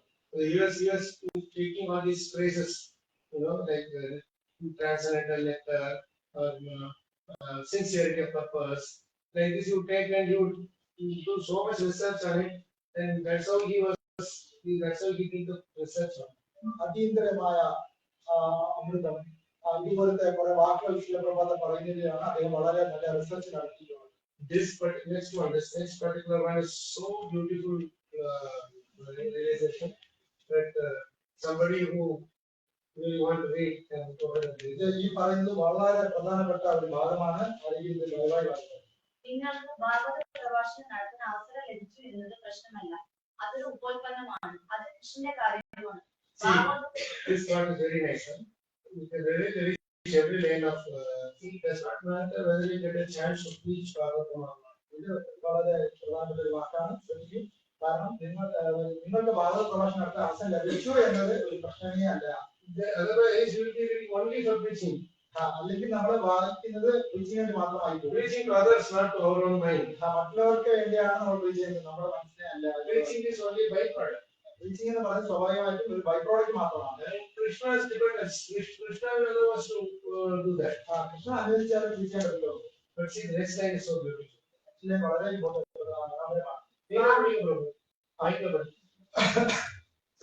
next one is അത് കൃഷ്ണന്റെ കാര്യമാണ്. ഭാഗവതം പഠിക്കുവാനുള്ള നിങ്ങളുടെ കയ്യിൽ വേണ്ടത്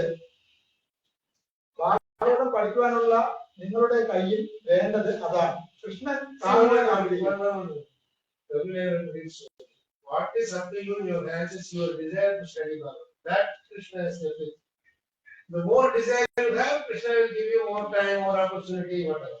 നിങ്ങൾക്ക് വളരെ ആത്മാർത്ഥമായ ആഗ്രഹമുണ്ടെങ്കിൽ നിങ്ങൾക്ക് വേണ്ടുന്ന സമയവും സന്ദർഭവും ഭഗവാൻ തരുന്നു. And then the more you study, then you will get more opportunity to share it with others. നിങ്ങൾക്ക് കൂടുതൽ പഠിക്കാൻ കഴിയുകയാണെങ്കിൽ മറ്റുള്ളവർക്ക് അത് ഷെയർ ചെയ്യാനും കൂടുതൽ അവസരം.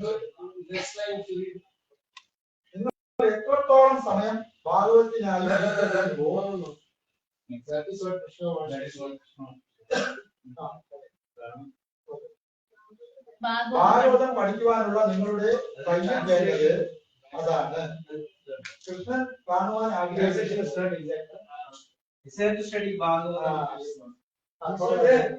translation is difficult. Slowly. Okay, that word phrase is missing. That was the key word. Okay, then what we will do? We will read from this only.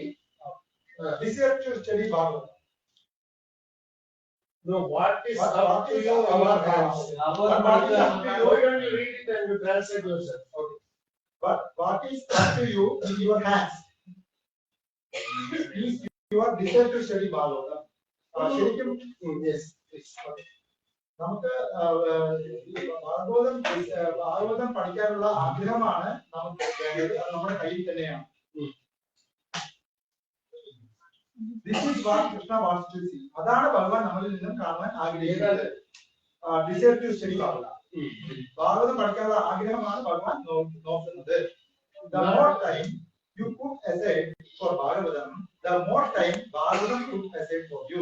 നിങ്ങൾ കൂടുതൽ സമയം ഭാഗവതത്തിന് വേണ്ടി ചെലവാക്കുകയാണെങ്കിൽ ഭാഗവതം അതുപോലെ നമുക്ക് കൃഷ്ണമാണ് തരും. If you neglect Bhagavatam, then the pages of Bhagavatam will neglect you. എന്നാൽ നിങ്ങൾ ഭാഗവതത്തിനെ neglect ചെയ്യുകയാണ്, തിരസ്കരിക്കുകയാണെങ്കിൽ ഭാഗവതവും നമ്മളെ തിരസ്കരിക്കുന്നതാണ്. The purpose of studying Bhagavatam is to always be chaste to Krishna. Bhagavatam പഠിക്കുന്നതിന്റെ ഉദ്ദേശം എന്തെന്നാൽ നമ്മൾ എപ്പോഴും കൃഷ്ണനെ വിശ്വസ്തമായി ഇരിക്കുക എന്നുള്ളതാണ്. So chastity in devotional service is the key for Bhagavatam. ഭക്തിയുടെ ഭഗവത്സേനത്തിന്റെ സത്യസന്ധതയാണ് ഭാഗവത്തിലേക്കുള്ള താക്കോൽ. And once we have chastity, then there is automatically attention, and then there is attention follows. Attraction follows. സത്യസന്ധമായ ഭക്തിയുടെ ഭഗവത്സേന നമ്മൾ ചെയ്യുകയാണെങ്കിൽ അതാണ് ഭാഗവത്തിലേക്കുള്ള താക്കോൽ. അങ്ങനെ നമ്മൾ സത്യസന്ധമാവുകയാണെങ്കിൽ അത് ഓട്ടോമാറ്റിക്കലി നമ്മുടെ അറ്റൻഷൻ ശ്രദ്ധയിലേക്കും ആ ശ്രദ്ധ ആകർഷണത്തിലേക്കും കൈമാറുന്നതാണ്. So what is the flow? Chastity, attention, attraction. Very strong words, very meaningful and very powerful. We run after so much for the reading classes, but how much time we are spending to digest or assimilate that message in our heart with the feeling that oh, these people are actually we need to give them Krishna with that agra, that eagerness, earnestness, we have to go and give. Otherwise, what happens is, oh, 100 people are there, I have to do class here, 20 people are here, I have to do class here. And like that, we just keep going mechanically, not with the attitude of, oh, I got a chance to remember Krishna and help others also remember Krishna. Then that mood comes now, the whole perception changes. The service itself changes completely. നമുക്ക് സത്യസന്ധമായ സത്യസന്ധത, ശ്രദ്ധ, ആകർഷണം എന്നിങ്ങനെ 3 സ്റ്റെപ്പോട് കൂടിയാണ് നമ്മളിത് ഭഗവാനിലേക്ക് എത്തുന്നത്. ശരിക്കും ഈ ഒരു കാര്യം നമ്മൾ മനസ്സിലാക്കി കഴിഞ്ഞാൽ നമ്മൾ ഒരുപാട് ആൾക്കാരുള്ള സ്ഥലത്ത് പോയി ക്ലാസ് എടുക്കുക എന്നുള്ളത് വിട്ടിട്ട് നമ്മൾ ഭഗവാനെ നമുക്ക് ആസ്വദിക്കാനും മറ്റുള്ളവർക്ക് കൊടുക്കാനും എന്നുള്ള രീതിയിലുള്ള നമ്മുടെ മൊത്തം ഇതിനെ കുറിച്ചുള്ള കാഴ്ചപ്പാട് തന്നെ മൊത്തത്തിൽ മാറുന്നതാണ്. So with this, now, any questions on this? ബന്ധപ്പെട്ട് എന്തെങ്കിലും ചോദ്യങ്ങളുണ്ടെങ്കിൽ ദയവായി ചോദിച്ചാൽ.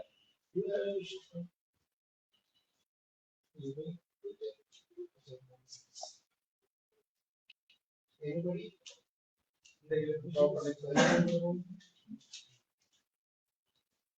Yes, sir. Understanding is everyone cannot rest from it. Some persons is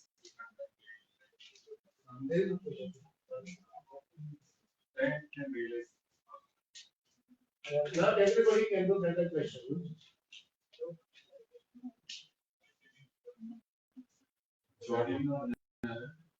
ഇവിടെ പറഞ്ഞു നമുക്ക് കണ്ടംപ്ലേഷൻ നമ്മൾ അതിനെക്കുറിച്ച് ആഴത്തിൽ ചിന്തിച്ചാൽ മാത്രമേ നമുക്ക് അതിനകത്ത് ആകർഷണം വരുള്ളൂ. പക്ഷെ പലപ്പോഴും എല്ലാവർക്കും അങ്ങനെ ഇതിനെ കുറിച്ച് ഇങ്ങനെ ബുദ്ധിപരമായിട്ട് ഒരുപാട് ചിന്തിക്കാനും ഇതിനുള്ള കഴിവുകൾ ചിലപ്പോൾ കാണണമെന്നില്ല.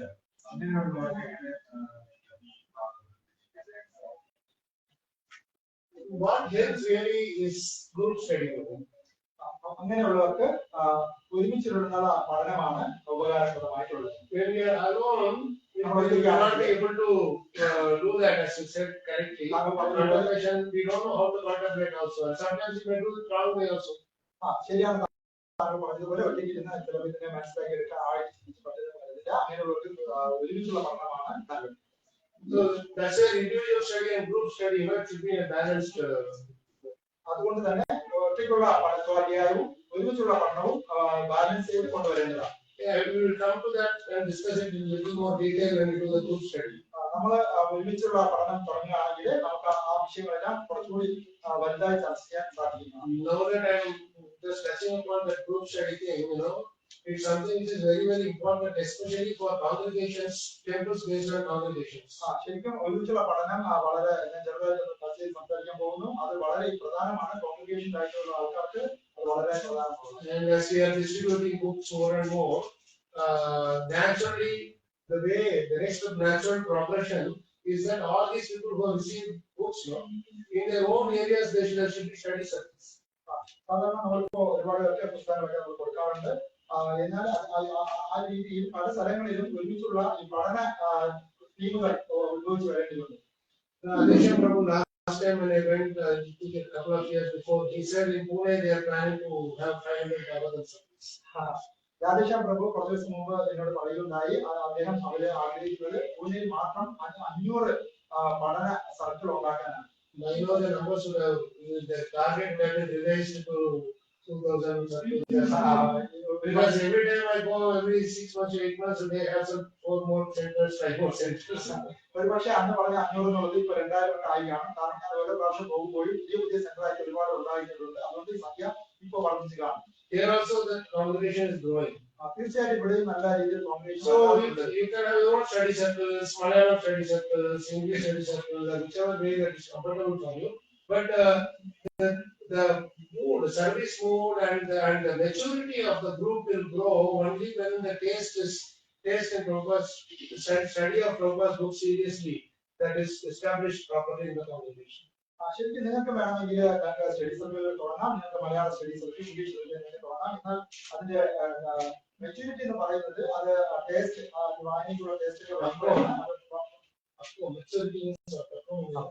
പക്വത എന്ന് പറയുന്നത് അതിനകത്തുള്ള ഈ ടേസ്റ്റ് പ്രപഞ്ചത്തെ വായിക്കാനുള്ള ടേസ്റ്റ് വർദ്ധിച്ചു വരികയാണ്. So that is something which we should start this, because every year we have so many targets for Bhagavatam distribution in Marathon time we keep so many targets. But after that, what happens? How many of them, they come to the temple, they take darshan, they offer some donation, they have prasadam and go. ഭക്തന്മാര് ശരിക്കും ഭദ്രപൂർണിമ പോലുള്ള സമയങ്ങളിലൊക്കെ പുസ്തക വിതരണം നടത്തുന്നതിന് വേണ്ടി വ്യത്യസ്തമായ ടാർഗറ്റും ഒക്കെ നമുക്ക് ഉണ്ടായിരിക്കും. എന്നാൽ അതിനുശേഷം നമ്മൾ എന്താണ് ചെയ്ത് ഫോളോ അപ്പ് ചെയ്യാറുണ്ടോ? നമ്മൾ കൊടുത്ത ആൾക്കാർ പുസ്തകങ്ങളെ വാങ്ങിച്ച ആൾക്കാർ ക്ഷേത്രത്തിലൊക്കെ വരും, ഡൊണേഷൻ ചെയ്യും. പക്ഷെ അതിന്റെ അടുത്ത ലെവലിൽ നമ്മൾ അവർക്ക് വേണ്ടി നമ്മൾ ചെയ്യുന്നു. So the natural progression which we have to think of, we should contemplate, and within our own capacity, each temples have their own challenges and limitations. ശരിയായ രീതിയിൽ ഓരോ ക്ഷേത്രത്തിലും അവരുടേതായ രീതിയിലുള്ള പ്രവർത്തനങ്ങളും അതിലേക്ക് ഉണ്ടാവും. നാച്ചുറലായിട്ട് നമ്മൾ ചെയ്യേണ്ടതെന്നാൽ so they should find a way that will be easily adopted by the local congregation. But the basic foundation is the same, that we have to develop taste for study. വ്യത്യസ്തമായ രീതിയിൽ ഓരോ ക്ഷേത്രത്തിലും ആ കോൺഗ്രിഗേഷന്റെ രീതി അനുസരിച്ച് വ്യത്യസ്തമായ പ്രവർത്തനങ്ങൾ ഉണ്ടാവാം. എന്നാൽ ബേസിക് ആയിട്ടുള്ള കാര്യം എന്ന് പറഞ്ഞാൽ പഠനത്തിലുള്ള ടേസ്റ്റ് ആണ് ഏറ്റവും പ്രധാനപ്പെട്ട കാര്യം. And leaders will grow naturally good. ലീഡർമാരായിട്ടുള്ള ആൾക്കാർ സ്വാഭാവികമായിട്ട് അവര് വളരെ because in any group we need proper facilitation and coordination. എവിടെയും നമുക്ക് ഒരു കോർഡിനേഷന്റെയും ഒക്കെ സപ്പോർട്ടിന്റെയും ഒക്കെ ആവശ്യമുണ്ട്. Otherwise it will only be like 2, 3 classes, 4 classes, then the whole thing will change, and either people will disperse or the timing will change, and then we'll just stop. ഒന്നോ രണ്ടോ class കൊണ്ടൊന്നും ആവുന്നില്ല. കാരണം വ്യത്യസ്തമായ സമയം ആകുമ്പോഴത്തേക്കും സമയമൊക്കെ മാറുകയാണെങ്കിൽ ആൾക്കാർ പഠിച്ചു നിർത്തി പോകും. So this is something which as I will just leave it to develop the what you call the standard of study. But we should start with our individual study. അതുകൊണ്ട് നമ്മുടെ ആൾക്കാരുടെ എല്ലാം സ്റ്റാൻഡേർഡ് വായനയുടെ പഠനത്തിന്റെയും സ്റ്റാൻഡേർഡ് കൂട്ടേണ്ടതുണ്ട്. അത് തുടങ്ങേണ്ടത് നമ്മുടെ തന്നെ വായന സംസ്കാരം കൂടുതലിലൂടെയാണ്. They say in English, charity begins at home. പറയാറുണ്ട് ഒരു വൈദ്യുതി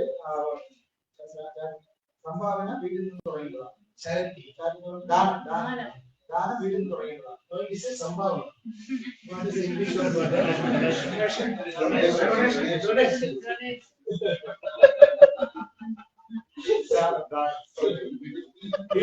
actually you are really giving a survey, Prabhu.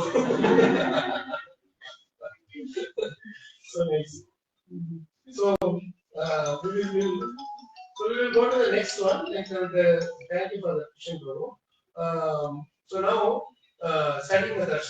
We did this how to appreciate Bhagavatam. That only we can go to the study methods. അടുത്ത പഠന രീതിയിലേക്കാണ് നമ്മൾ പോകുന്നത്. നമ്മൾ എങ്ങനെ ഭാഗവതത്തിനെ So there are, we broadly classify them into 3 different types. പ്രധാനമായും 3 ആയിട്ടാണ് നമ്മൾ ഈ വിഷയത്തെ തിരിക്കുന്നത്.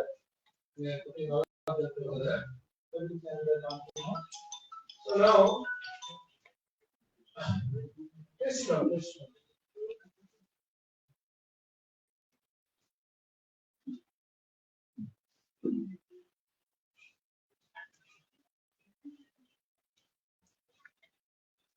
So the first method is presentation. ഒന്നാമത്തെ പരിപാടി എന്ന് പറയുന്നത് പഠന രീതിയിൽ ഒരു പാരായണമാണ്. You would have heard Vishnu Sahasranam Paranam in the temples or Bhagavata Paranam in the temples. You know, that is like that we can do recitation also continuously. നിങ്ങൾക്കറിയാമല്ലോ വിഷ്ണു സഹസ്രനാമം പോലെ ക്ഷേത്രങ്ങളിലുള്ള പാരായണം അതുപോലെ നമുക്ക് വേണമെങ്കിൽ ഭാഗവത ശ്ലോകം കണ്ടിന്യൂസ് ആയിട്ട് വായിക്കാവുന്നതാണ്. This is a very sweet form of study. ഇത് വളരെ മധുരകരമായ പഠന രീതിയാണ്. Those who know Sanskrit, they can understand the meaning, but even if you don't know Sanskrit, as we discussed in the morning, the effect is always there. സംസ്കൃതം അറിയാവുന്നവർക്ക് അതിന്റെ അർത്ഥം അറിയാം. ഒരുപക്ഷെ സംസ്കൃതം അറിഞ്ഞുണ്ടെങ്കിൽ കൂടി അതിനെ വായിച്ചാൽ So you see the various prayers and shlokas are, you know, Gajendra prayers, Priti prayer, Vishnu prayers, like that. There are different meters. We will see tomorrow. Gajendra prayer, Priti prayer, Vishnu prayer, ഇങ്ങനെ വ്യത്യസ്ത ശ്ലോകത്തിന്റെ ശബ്ദത്തിലുള്ള വ്യത്യാസമെല്ലാം നമ്മൾ നാളെ ചർച്ച ചെയ്യും. You can daily keep singing and you will learn it by heart. നിങ്ങൾ daily ഇത് വെറുതെ പാടുകയാണെങ്കിൽ അതിലൊക്കെ നിങ്ങൾ കാണാപ്പാടമാക്കി. See, even Gajendra, for example, whatever prayers he learned in his previous life for Indrajit only, he chanted this. Indrajith Maharaja ഈ സമയത്ത് പഠിച്ച പൂർവ്വജന്മ പാഠങ്ങളാണ് Gajendran next ജന്മത്തിൽ പാടാൻ അദ്ദേഹത്തിന് കഴിഞ്ഞത്. So Prabhupada says in one of the purports there that every devotee, every Krishna conscious devotee should learn some prayers and chant every day, so that even if by chance he missed the mode, next time he will be able to remember. അതുകൊണ്ട് പ്രഭു എപ്പോഴും പറയാറുണ്ട് എല്ലാ ഭക്തന്മാരും ഏതെങ്കിലും കുറെ പ്രാർത്ഥനകൾ നല്ല രീതിയിൽ കാണാപ്പാടം പഠിച്ച് വെക്കേണ്ടതാണ്. ഒരുപക്ഷെ ഈ ജന്മത്തിൽ പരിപൂർണത കൈവശപ്പെടുത്താൻ കഴിഞ്ഞില്ലെങ്കിൽ അത് നെക്സ്റ്റ് ജന്മത്തിലേക്ക് ഉപകാരപ്പെടുന്നതാണ് പറയാറുള്ളത്. But the condition is that we should properly pronounce it. Like today we saw everybody is pronouncing it nicely. Probably because it's written in Malayalam also. Even otherwise also because Malayalam is very close to Sanskrit, the pronunciation is all pretty much more or less the same. And mood also is very important. വലിയൊരു വിഷയം എന്തെന്നാൽ നമ്മൾ അത് നല്ല രീതിയിൽ ഉച്ചരിക്കേണ്ടതാണ്. കാരണം അതിന്റെ മൂഡും വളരെ ഇമ്പോർട്ടന്റ് ആണ്. So now that is that, you know, you learn the prayers and you decide. Children, you can teach them prayers and you can you know, every day they chant and they will immediately remember. Like, where is the Dhoran? കുട്ടികൾ നന്നായി പാരായണം ചെയ്യാറുണ്ട്. എവിടെയാ Gauravi?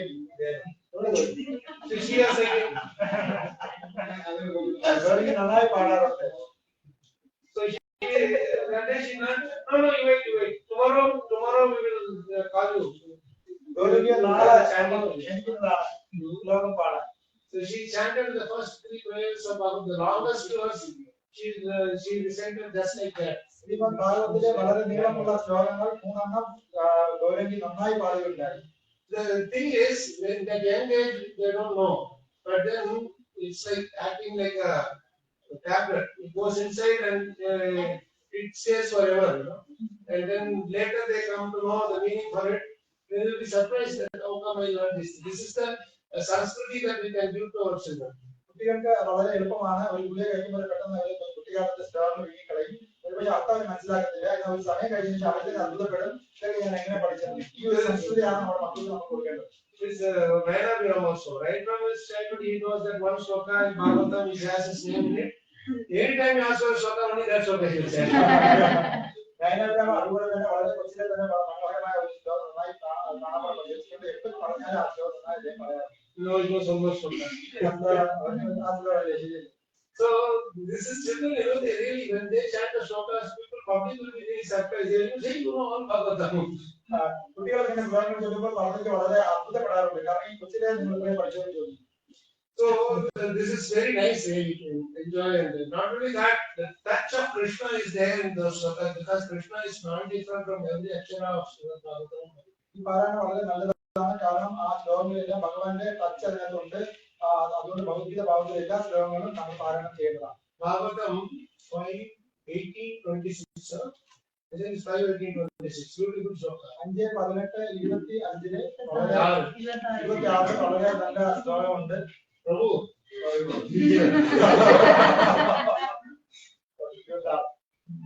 So it's very nice line there, you know. Adrishta Rupa Vicharasi Guru Swarana means Adrishta Rupa. Krishna is in an invisible form. He is wandering in those Vedic chanting, in this mantra chanting. And when we chant lovingly, then he answers nicely. This is Bhagavatam says this. ഈ ശ്ലോകത്തില് വളരെ വ്യക്തമായി പറയുന്നുണ്ട് ആരാണോ ഈ ശ്ലോകങ്ങളൊക്കെ ഉച്ചരിക്കുന്നത് ഭഗവാൻ നാട്ടിൽ നൃത്തം ചെയ്യുകയാണെന്ന് അദൃശ്യരൂപത്തിൽ നൃത്തം ചെയ്യുകയാണെന്ന് ശ്ലോകത്തിൽ പറഞ്ഞിട്ടുണ്ട്. That's the most important thing to know. To remember when we are doing that meditation. നമ്മളത് വായിക്കുമ്പോൾ നമുക്കത് മനസ്സിലാക്കാൻ കഴിയുന്നതാണ്. So the next thing is that running reading. This is very helpful for those who have not read the first time. ഓടിച്ച് വായിക്കാനുള്ളതാണ് രണ്ടാമത്തെ രീതി. അത് ഇതുവരെ വായിക്കാത്ത ആൾക്കാർക്ക് പറ്റിയ പരിപാടിയാണ്. Like how many of you have studied Bhagavatam one round completely at least once?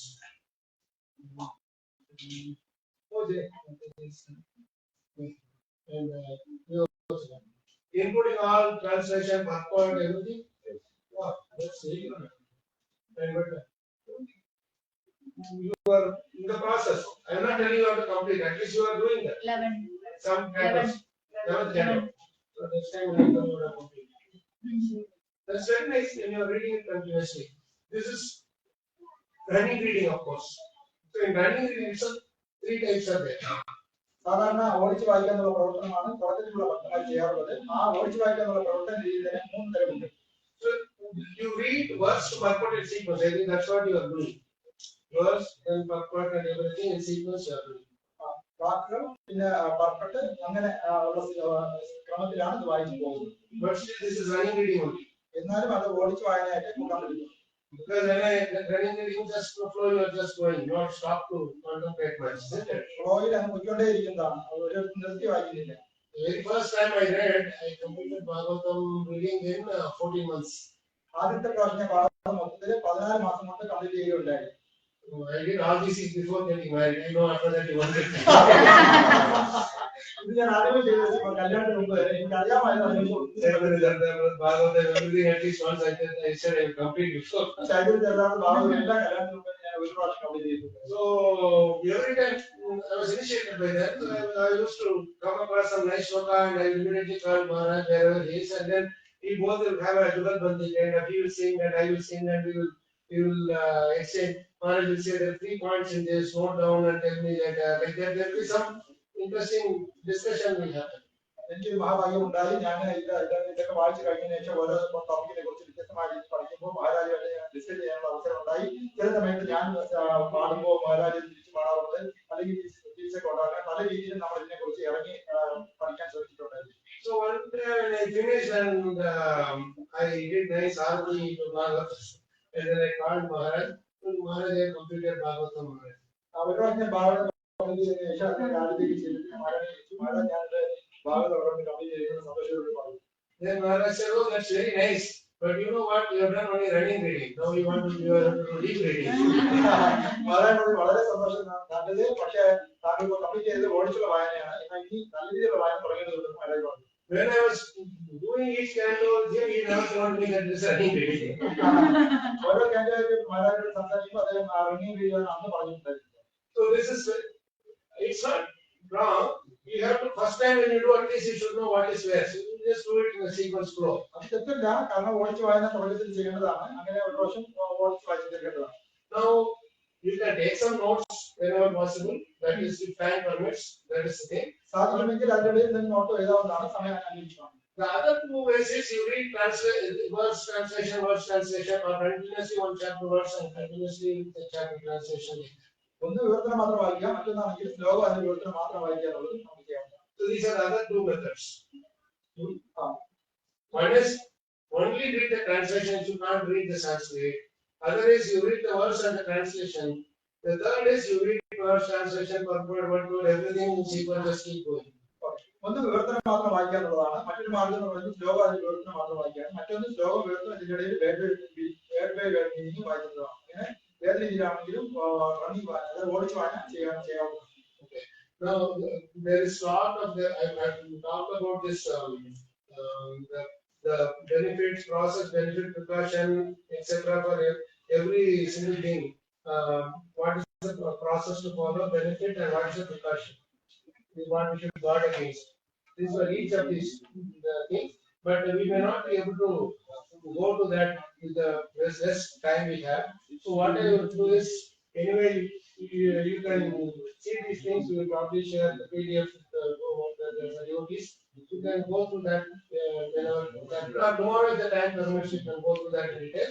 But here I will just give a brief of each of those types. ഇതില് എനിക്കും പഠന മെത്തേഡിനെ കുറിച്ച് വ്യത്യസ്തമായ രീതിയിലുള്ള കാര്യങ്ങൾ കൂടെ കൂടുതൽ പറയുന്നുണ്ട്. പഠന രീതി, പ്രക്രിയ, പ്രയോജനം, മുൻകരുതൽ എന്നിങ്ങനെ ഇതിൽ വിവരിച്ച് വ്യത്യസ്തമായ വളരെ നല്ല രീതിയിൽ ഒരു എക്സ്പ്ലനേഷൻ നമുക്ക് ചെയ്യേണ്ടതുണ്ട്. എന്നാൽ നമ്മുടെ സമയം അനുവദിക്കാത്തത് കൊണ്ട് അതിനെക്കുറിച്ചുള്ള കൂടുതൽ വിവരങ്ങൾ ഈ സ്ലൈഡ് ഷോയുടെ സ്റ്റഡി പേജിൽ നിങ്ങൾ മേടിച്ച് അത് കൂടുതൽ വായിച്ച് മനസ്സിലാക്കുക. ഇപ്പൊ ഞാൻ അതിന്റെ ഓവറോൾ കാര്യങ്ങൾ മാത്രമേ പറയുന്നു. So this ഇതിലൊരു ക്ലാരിഫിക്കേഷൻ എടുക്കും പ്രഭു. അതിലെ സെക്കൻഡ് പോയിന്റ് വന്ന് റീഡിംഗ്, അതില് രണ്ടാമത്തെ പോയിന്റ് റീഡിംഗ് വേർസ്റ്റ് പെർഫെക്റ്റ് ആണ്. ഇവിടെ വിവർത്തനം എന്നേ കൊടുത്തിട്ടുള്ളൂ.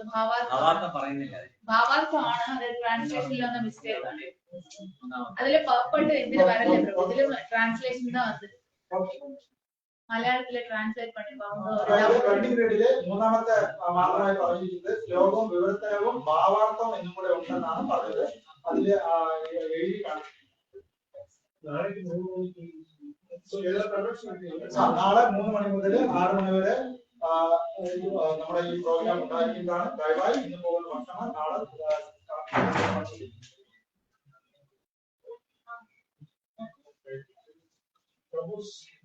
you have to also go for that. 4:30 വേറെ പ്രോഗ്രാമിൽ just finish this slide and for the day. ദയവായി നിർത്തുക. Because you have other programs to do also. Yeah, we will discuss the rest of the points for. Actually, we'll see. Okay, now okay, let's focus that for just to finish this part. Now, reading verse to verse sequence is done. The advantage of reading only translation.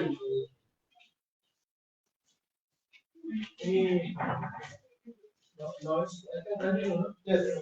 So, advantage of reading only translation or verse translation like that. You can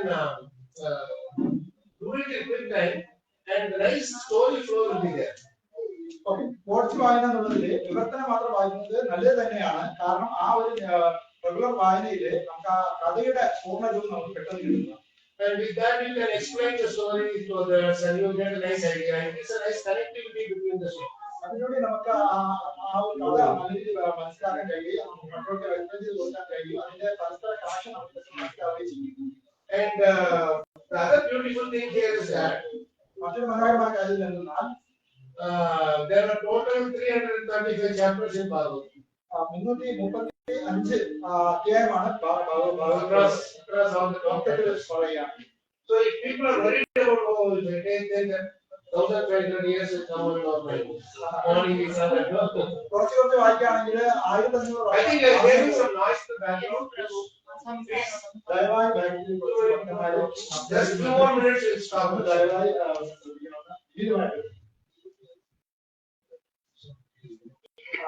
ഭാഗവത്തിലെ വിവർത്തനം മാത്രമായി വായിക്കുകയാണെങ്കിൽ സ്വാഭാവികമായിട്ടും നമുക്ക് അതിന്റെ flow നമുക്ക് കിട്ടുന്നതാണ്. ആ കഥ മനസ്സിലാക്കാൻ പറ്റുന്നത് കൊണ്ട് മറ്റുള്ളവർക്ക് പറഞ്ഞു കൊടുക്കാൻ കഴിയുന്നതാണ്. So there are total, there are too many this thing, cantos are there. How long it will take for me to finish that? We become really worried about that, concerned about it.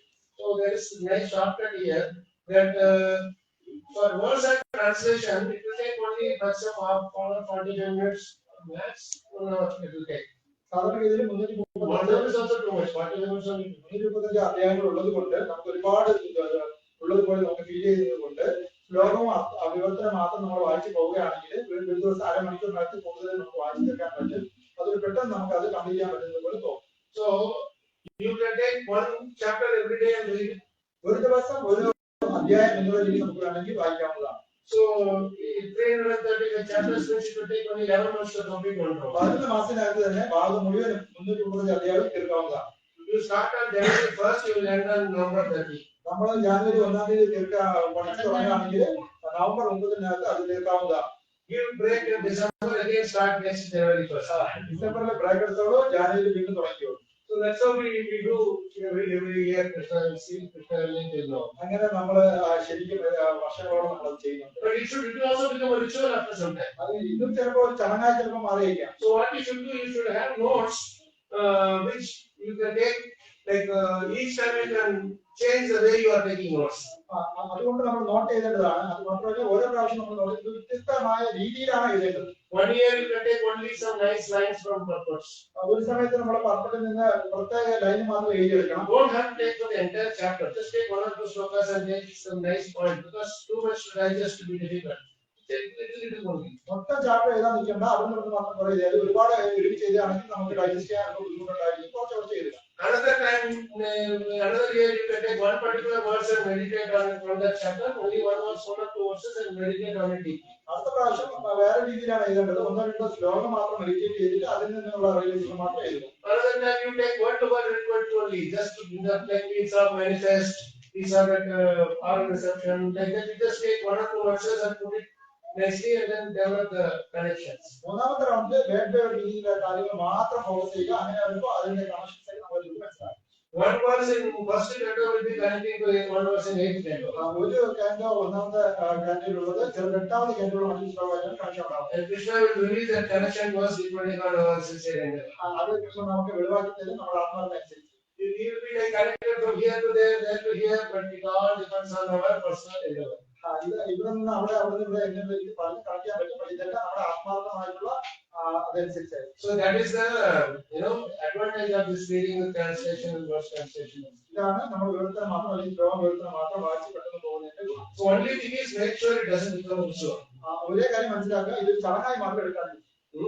Now we are coming to the more important thing, that is deep study. ഇനി നമ്മൾ പറയാൻ പോകുന്നത് ഭാഗവതത്തിലെ പഠനത്തിലെ ഏറ്റവും പ്രധാനപ്പെട്ട ഒരു ഭാഗമാണ് ആഴത്തിലുള്ള പഠനം. There are 6 different types to do that. പ്രധാനമായും 6 തരം മാർഗമാണ് ഇതിനകത്തുള്ളത്. When you do deep study, this is verse by verse in sequence. I mean to say, you will be like spending maybe 1 day for a verse, or 1 day for 4-5 verses like that. But you do deep meditation, look into the connecting points between the verses, and then note down the important things and connecting somewhere. Prabhupada has said something else on the specific verse itself. So you meditate much more deeply. Even this is a very deep, going deeper into the difference between running reading verse to verse sequences. You don't stop to think what is this point. But whereas when you do deep study, you will be doing it, every line you will try to meditate on, try to understand. That also devotees do. ഇപ്പൊ നമ്മൾ ഇത് ആഴത്തിലുള്ള പഠനമാണ്. ആഴത്തിലുള്ള പഠനം ശരിക്കും 6 പ്രധാനമായിട്ട് ഭാഗമായിട്ടാണ് ഉള്ളത്. അതിൽ ശ്ലോകങ്ങൾ ക്രമാനുഗതമായിട്ടുള്ള ഭാഗത്തിനെ പറയുകയാണെങ്കിൽ ഒരു ശ്ലോകം എടുത്ത് വെച്ച് നമ്മൾ വളരെ സീരിയസ് ആയിട്ട് അതിനകത്ത് ഇറങ്ങി ചെന്ന് മനനം ചെയ്ത് പഠിക്കുകയാണ്, അതിന് നോട്ട് എഴുതുകയാണ്. അതിനനുസരിച്ച് പ്രഭുപാദ വ്യത്യസ്ത സ്ഥലങ്ങൾ ആ ശ്ലോകങ്ങളെ കുറിച്ച് നടത്തുന്ന കാര്യങ്ങളെ കുറിച്ച് വളരെ വിപുലമായ രീതിയിലുള്ള പഠനമാണ് ഉദ്ദേശിക്കുന്നത്. ഇത് വിവർത്തനം മാത്രം ഒഴിച്ച് വായിക്കുന്നത് എങ്ങനെയാണ് വ്യത്യാസപ്പെട്ട് ചോദിക്കുകയാണെങ്കിൽ, വിവർത്തനത്തിലാണെങ്കിൽ പെട്ടെന്ന് നമ്മൾ ഒരു വാക്കിൽ കുരുങ്ങി നിൽക്കാതെ പെട്ടെന്ന് മുന്നോട്ട് പോകുമ്പോൾ, ഇവിടെ ആകുമ്പോൾ നമ്മൾ വളരെ ഡീപ്പായിട്ട് ഇറങ്ങി ചെന്ന് പഠിക്കുകയാണ് ചെയ്യുന്നത്.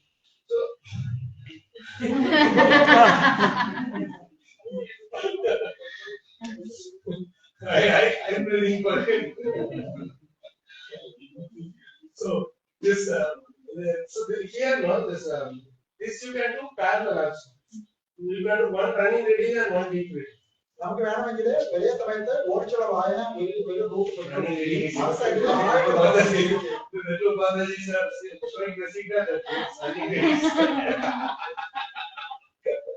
I can understand from yours.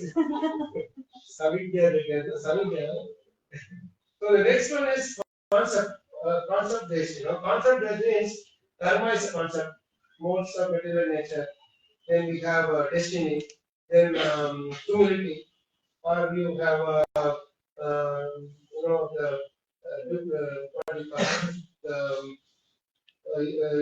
sincerity. Take some topic, and then you connect with different places where surrender means take some different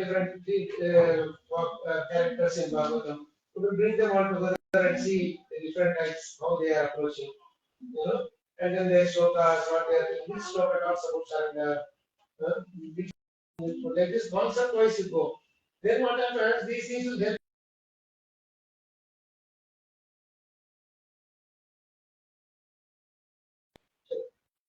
ആയിട്ടുള്ള പഠനത്തിന്റെ രണ്ടാമത്തെ ഭാഗം എന്ന് പറയുന്നത് ആശയപരമായുള്ള പഠനമാണ്. ഉദാഹരണത്തിന് ഏതെങ്കിലും ഒരു വിഷയത്തിനെ എടുത്തിട്ട് അതിനെക്കുറിച്ച് അതീവ ശ്രദ്ധയോടെ പഠിക്കുക. അത് ഒരു സ്ഥലത്ത് നിന്നും ഒരു കണക്ഷൻ എടുത്തിട്ട് മറ്റൊരു കണക്ഷൻ ഇംഗ്ലീഷുമായിട്ട് ബന്ധപ്പെട്ട് എവിടെയൊക്കെ പറഞ്ഞിട്ടുണ്ടോ അതിനെല്ലാം അടുക്കി എടുത്ത് പറയുക. ഉദാഹരണത്തിനായി ശരണാഗതിയെ കുറിച്ച് പറയുകയാണെങ്കിൽ ശരണാഗതിയെ കുറിച്ച് എവിടെയെല്ലാം പറയുമ്പോൾ അതെല്ലാം അടുക്കി എടുത്ത് പഠിക്കുക. അതേപോലെ വ്യത്യസ്ത ആശയങ്ങളെ കുറിച്ച് ആഴത്തിലുള്ള പഠനമാണ് ഉദ്ദേശിക്കുന്നത്. അങ്ങനെ നമ്മൾ പഠിക്കുകയാണെങ്കിൽ നമുക്ക് അതിനെ കുറിച്ച് വേണമെങ്കിൽ നാളെ ഒരു സെമിനാർ എടുക്കുന്ന രീതിയിലുള്ള അറിവ് നമുക്ക് കിട്ടുന്നതാണ്. So now this is based on the concepts. You take concepts separately, and then do that.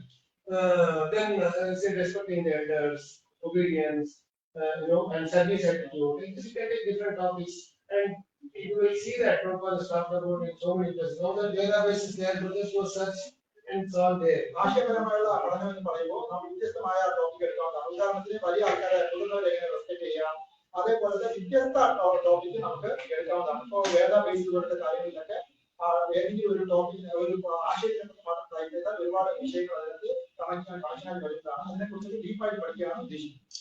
The next is question and answer based study. This is a beautiful exercise. We will do a demo of this tomorrow. ഇനി അടുത്തത് ആഴത്തിലുള്ള പഠനത്തിന് മൂന്നാമത്തെ മാർഗം എന്ന് പറയുന്നത് ചോദ്യം ഉത്തരം എന്നുള്ള രീതിയിൽ പഠിക്കുക എന്നുള്ളതാണ്.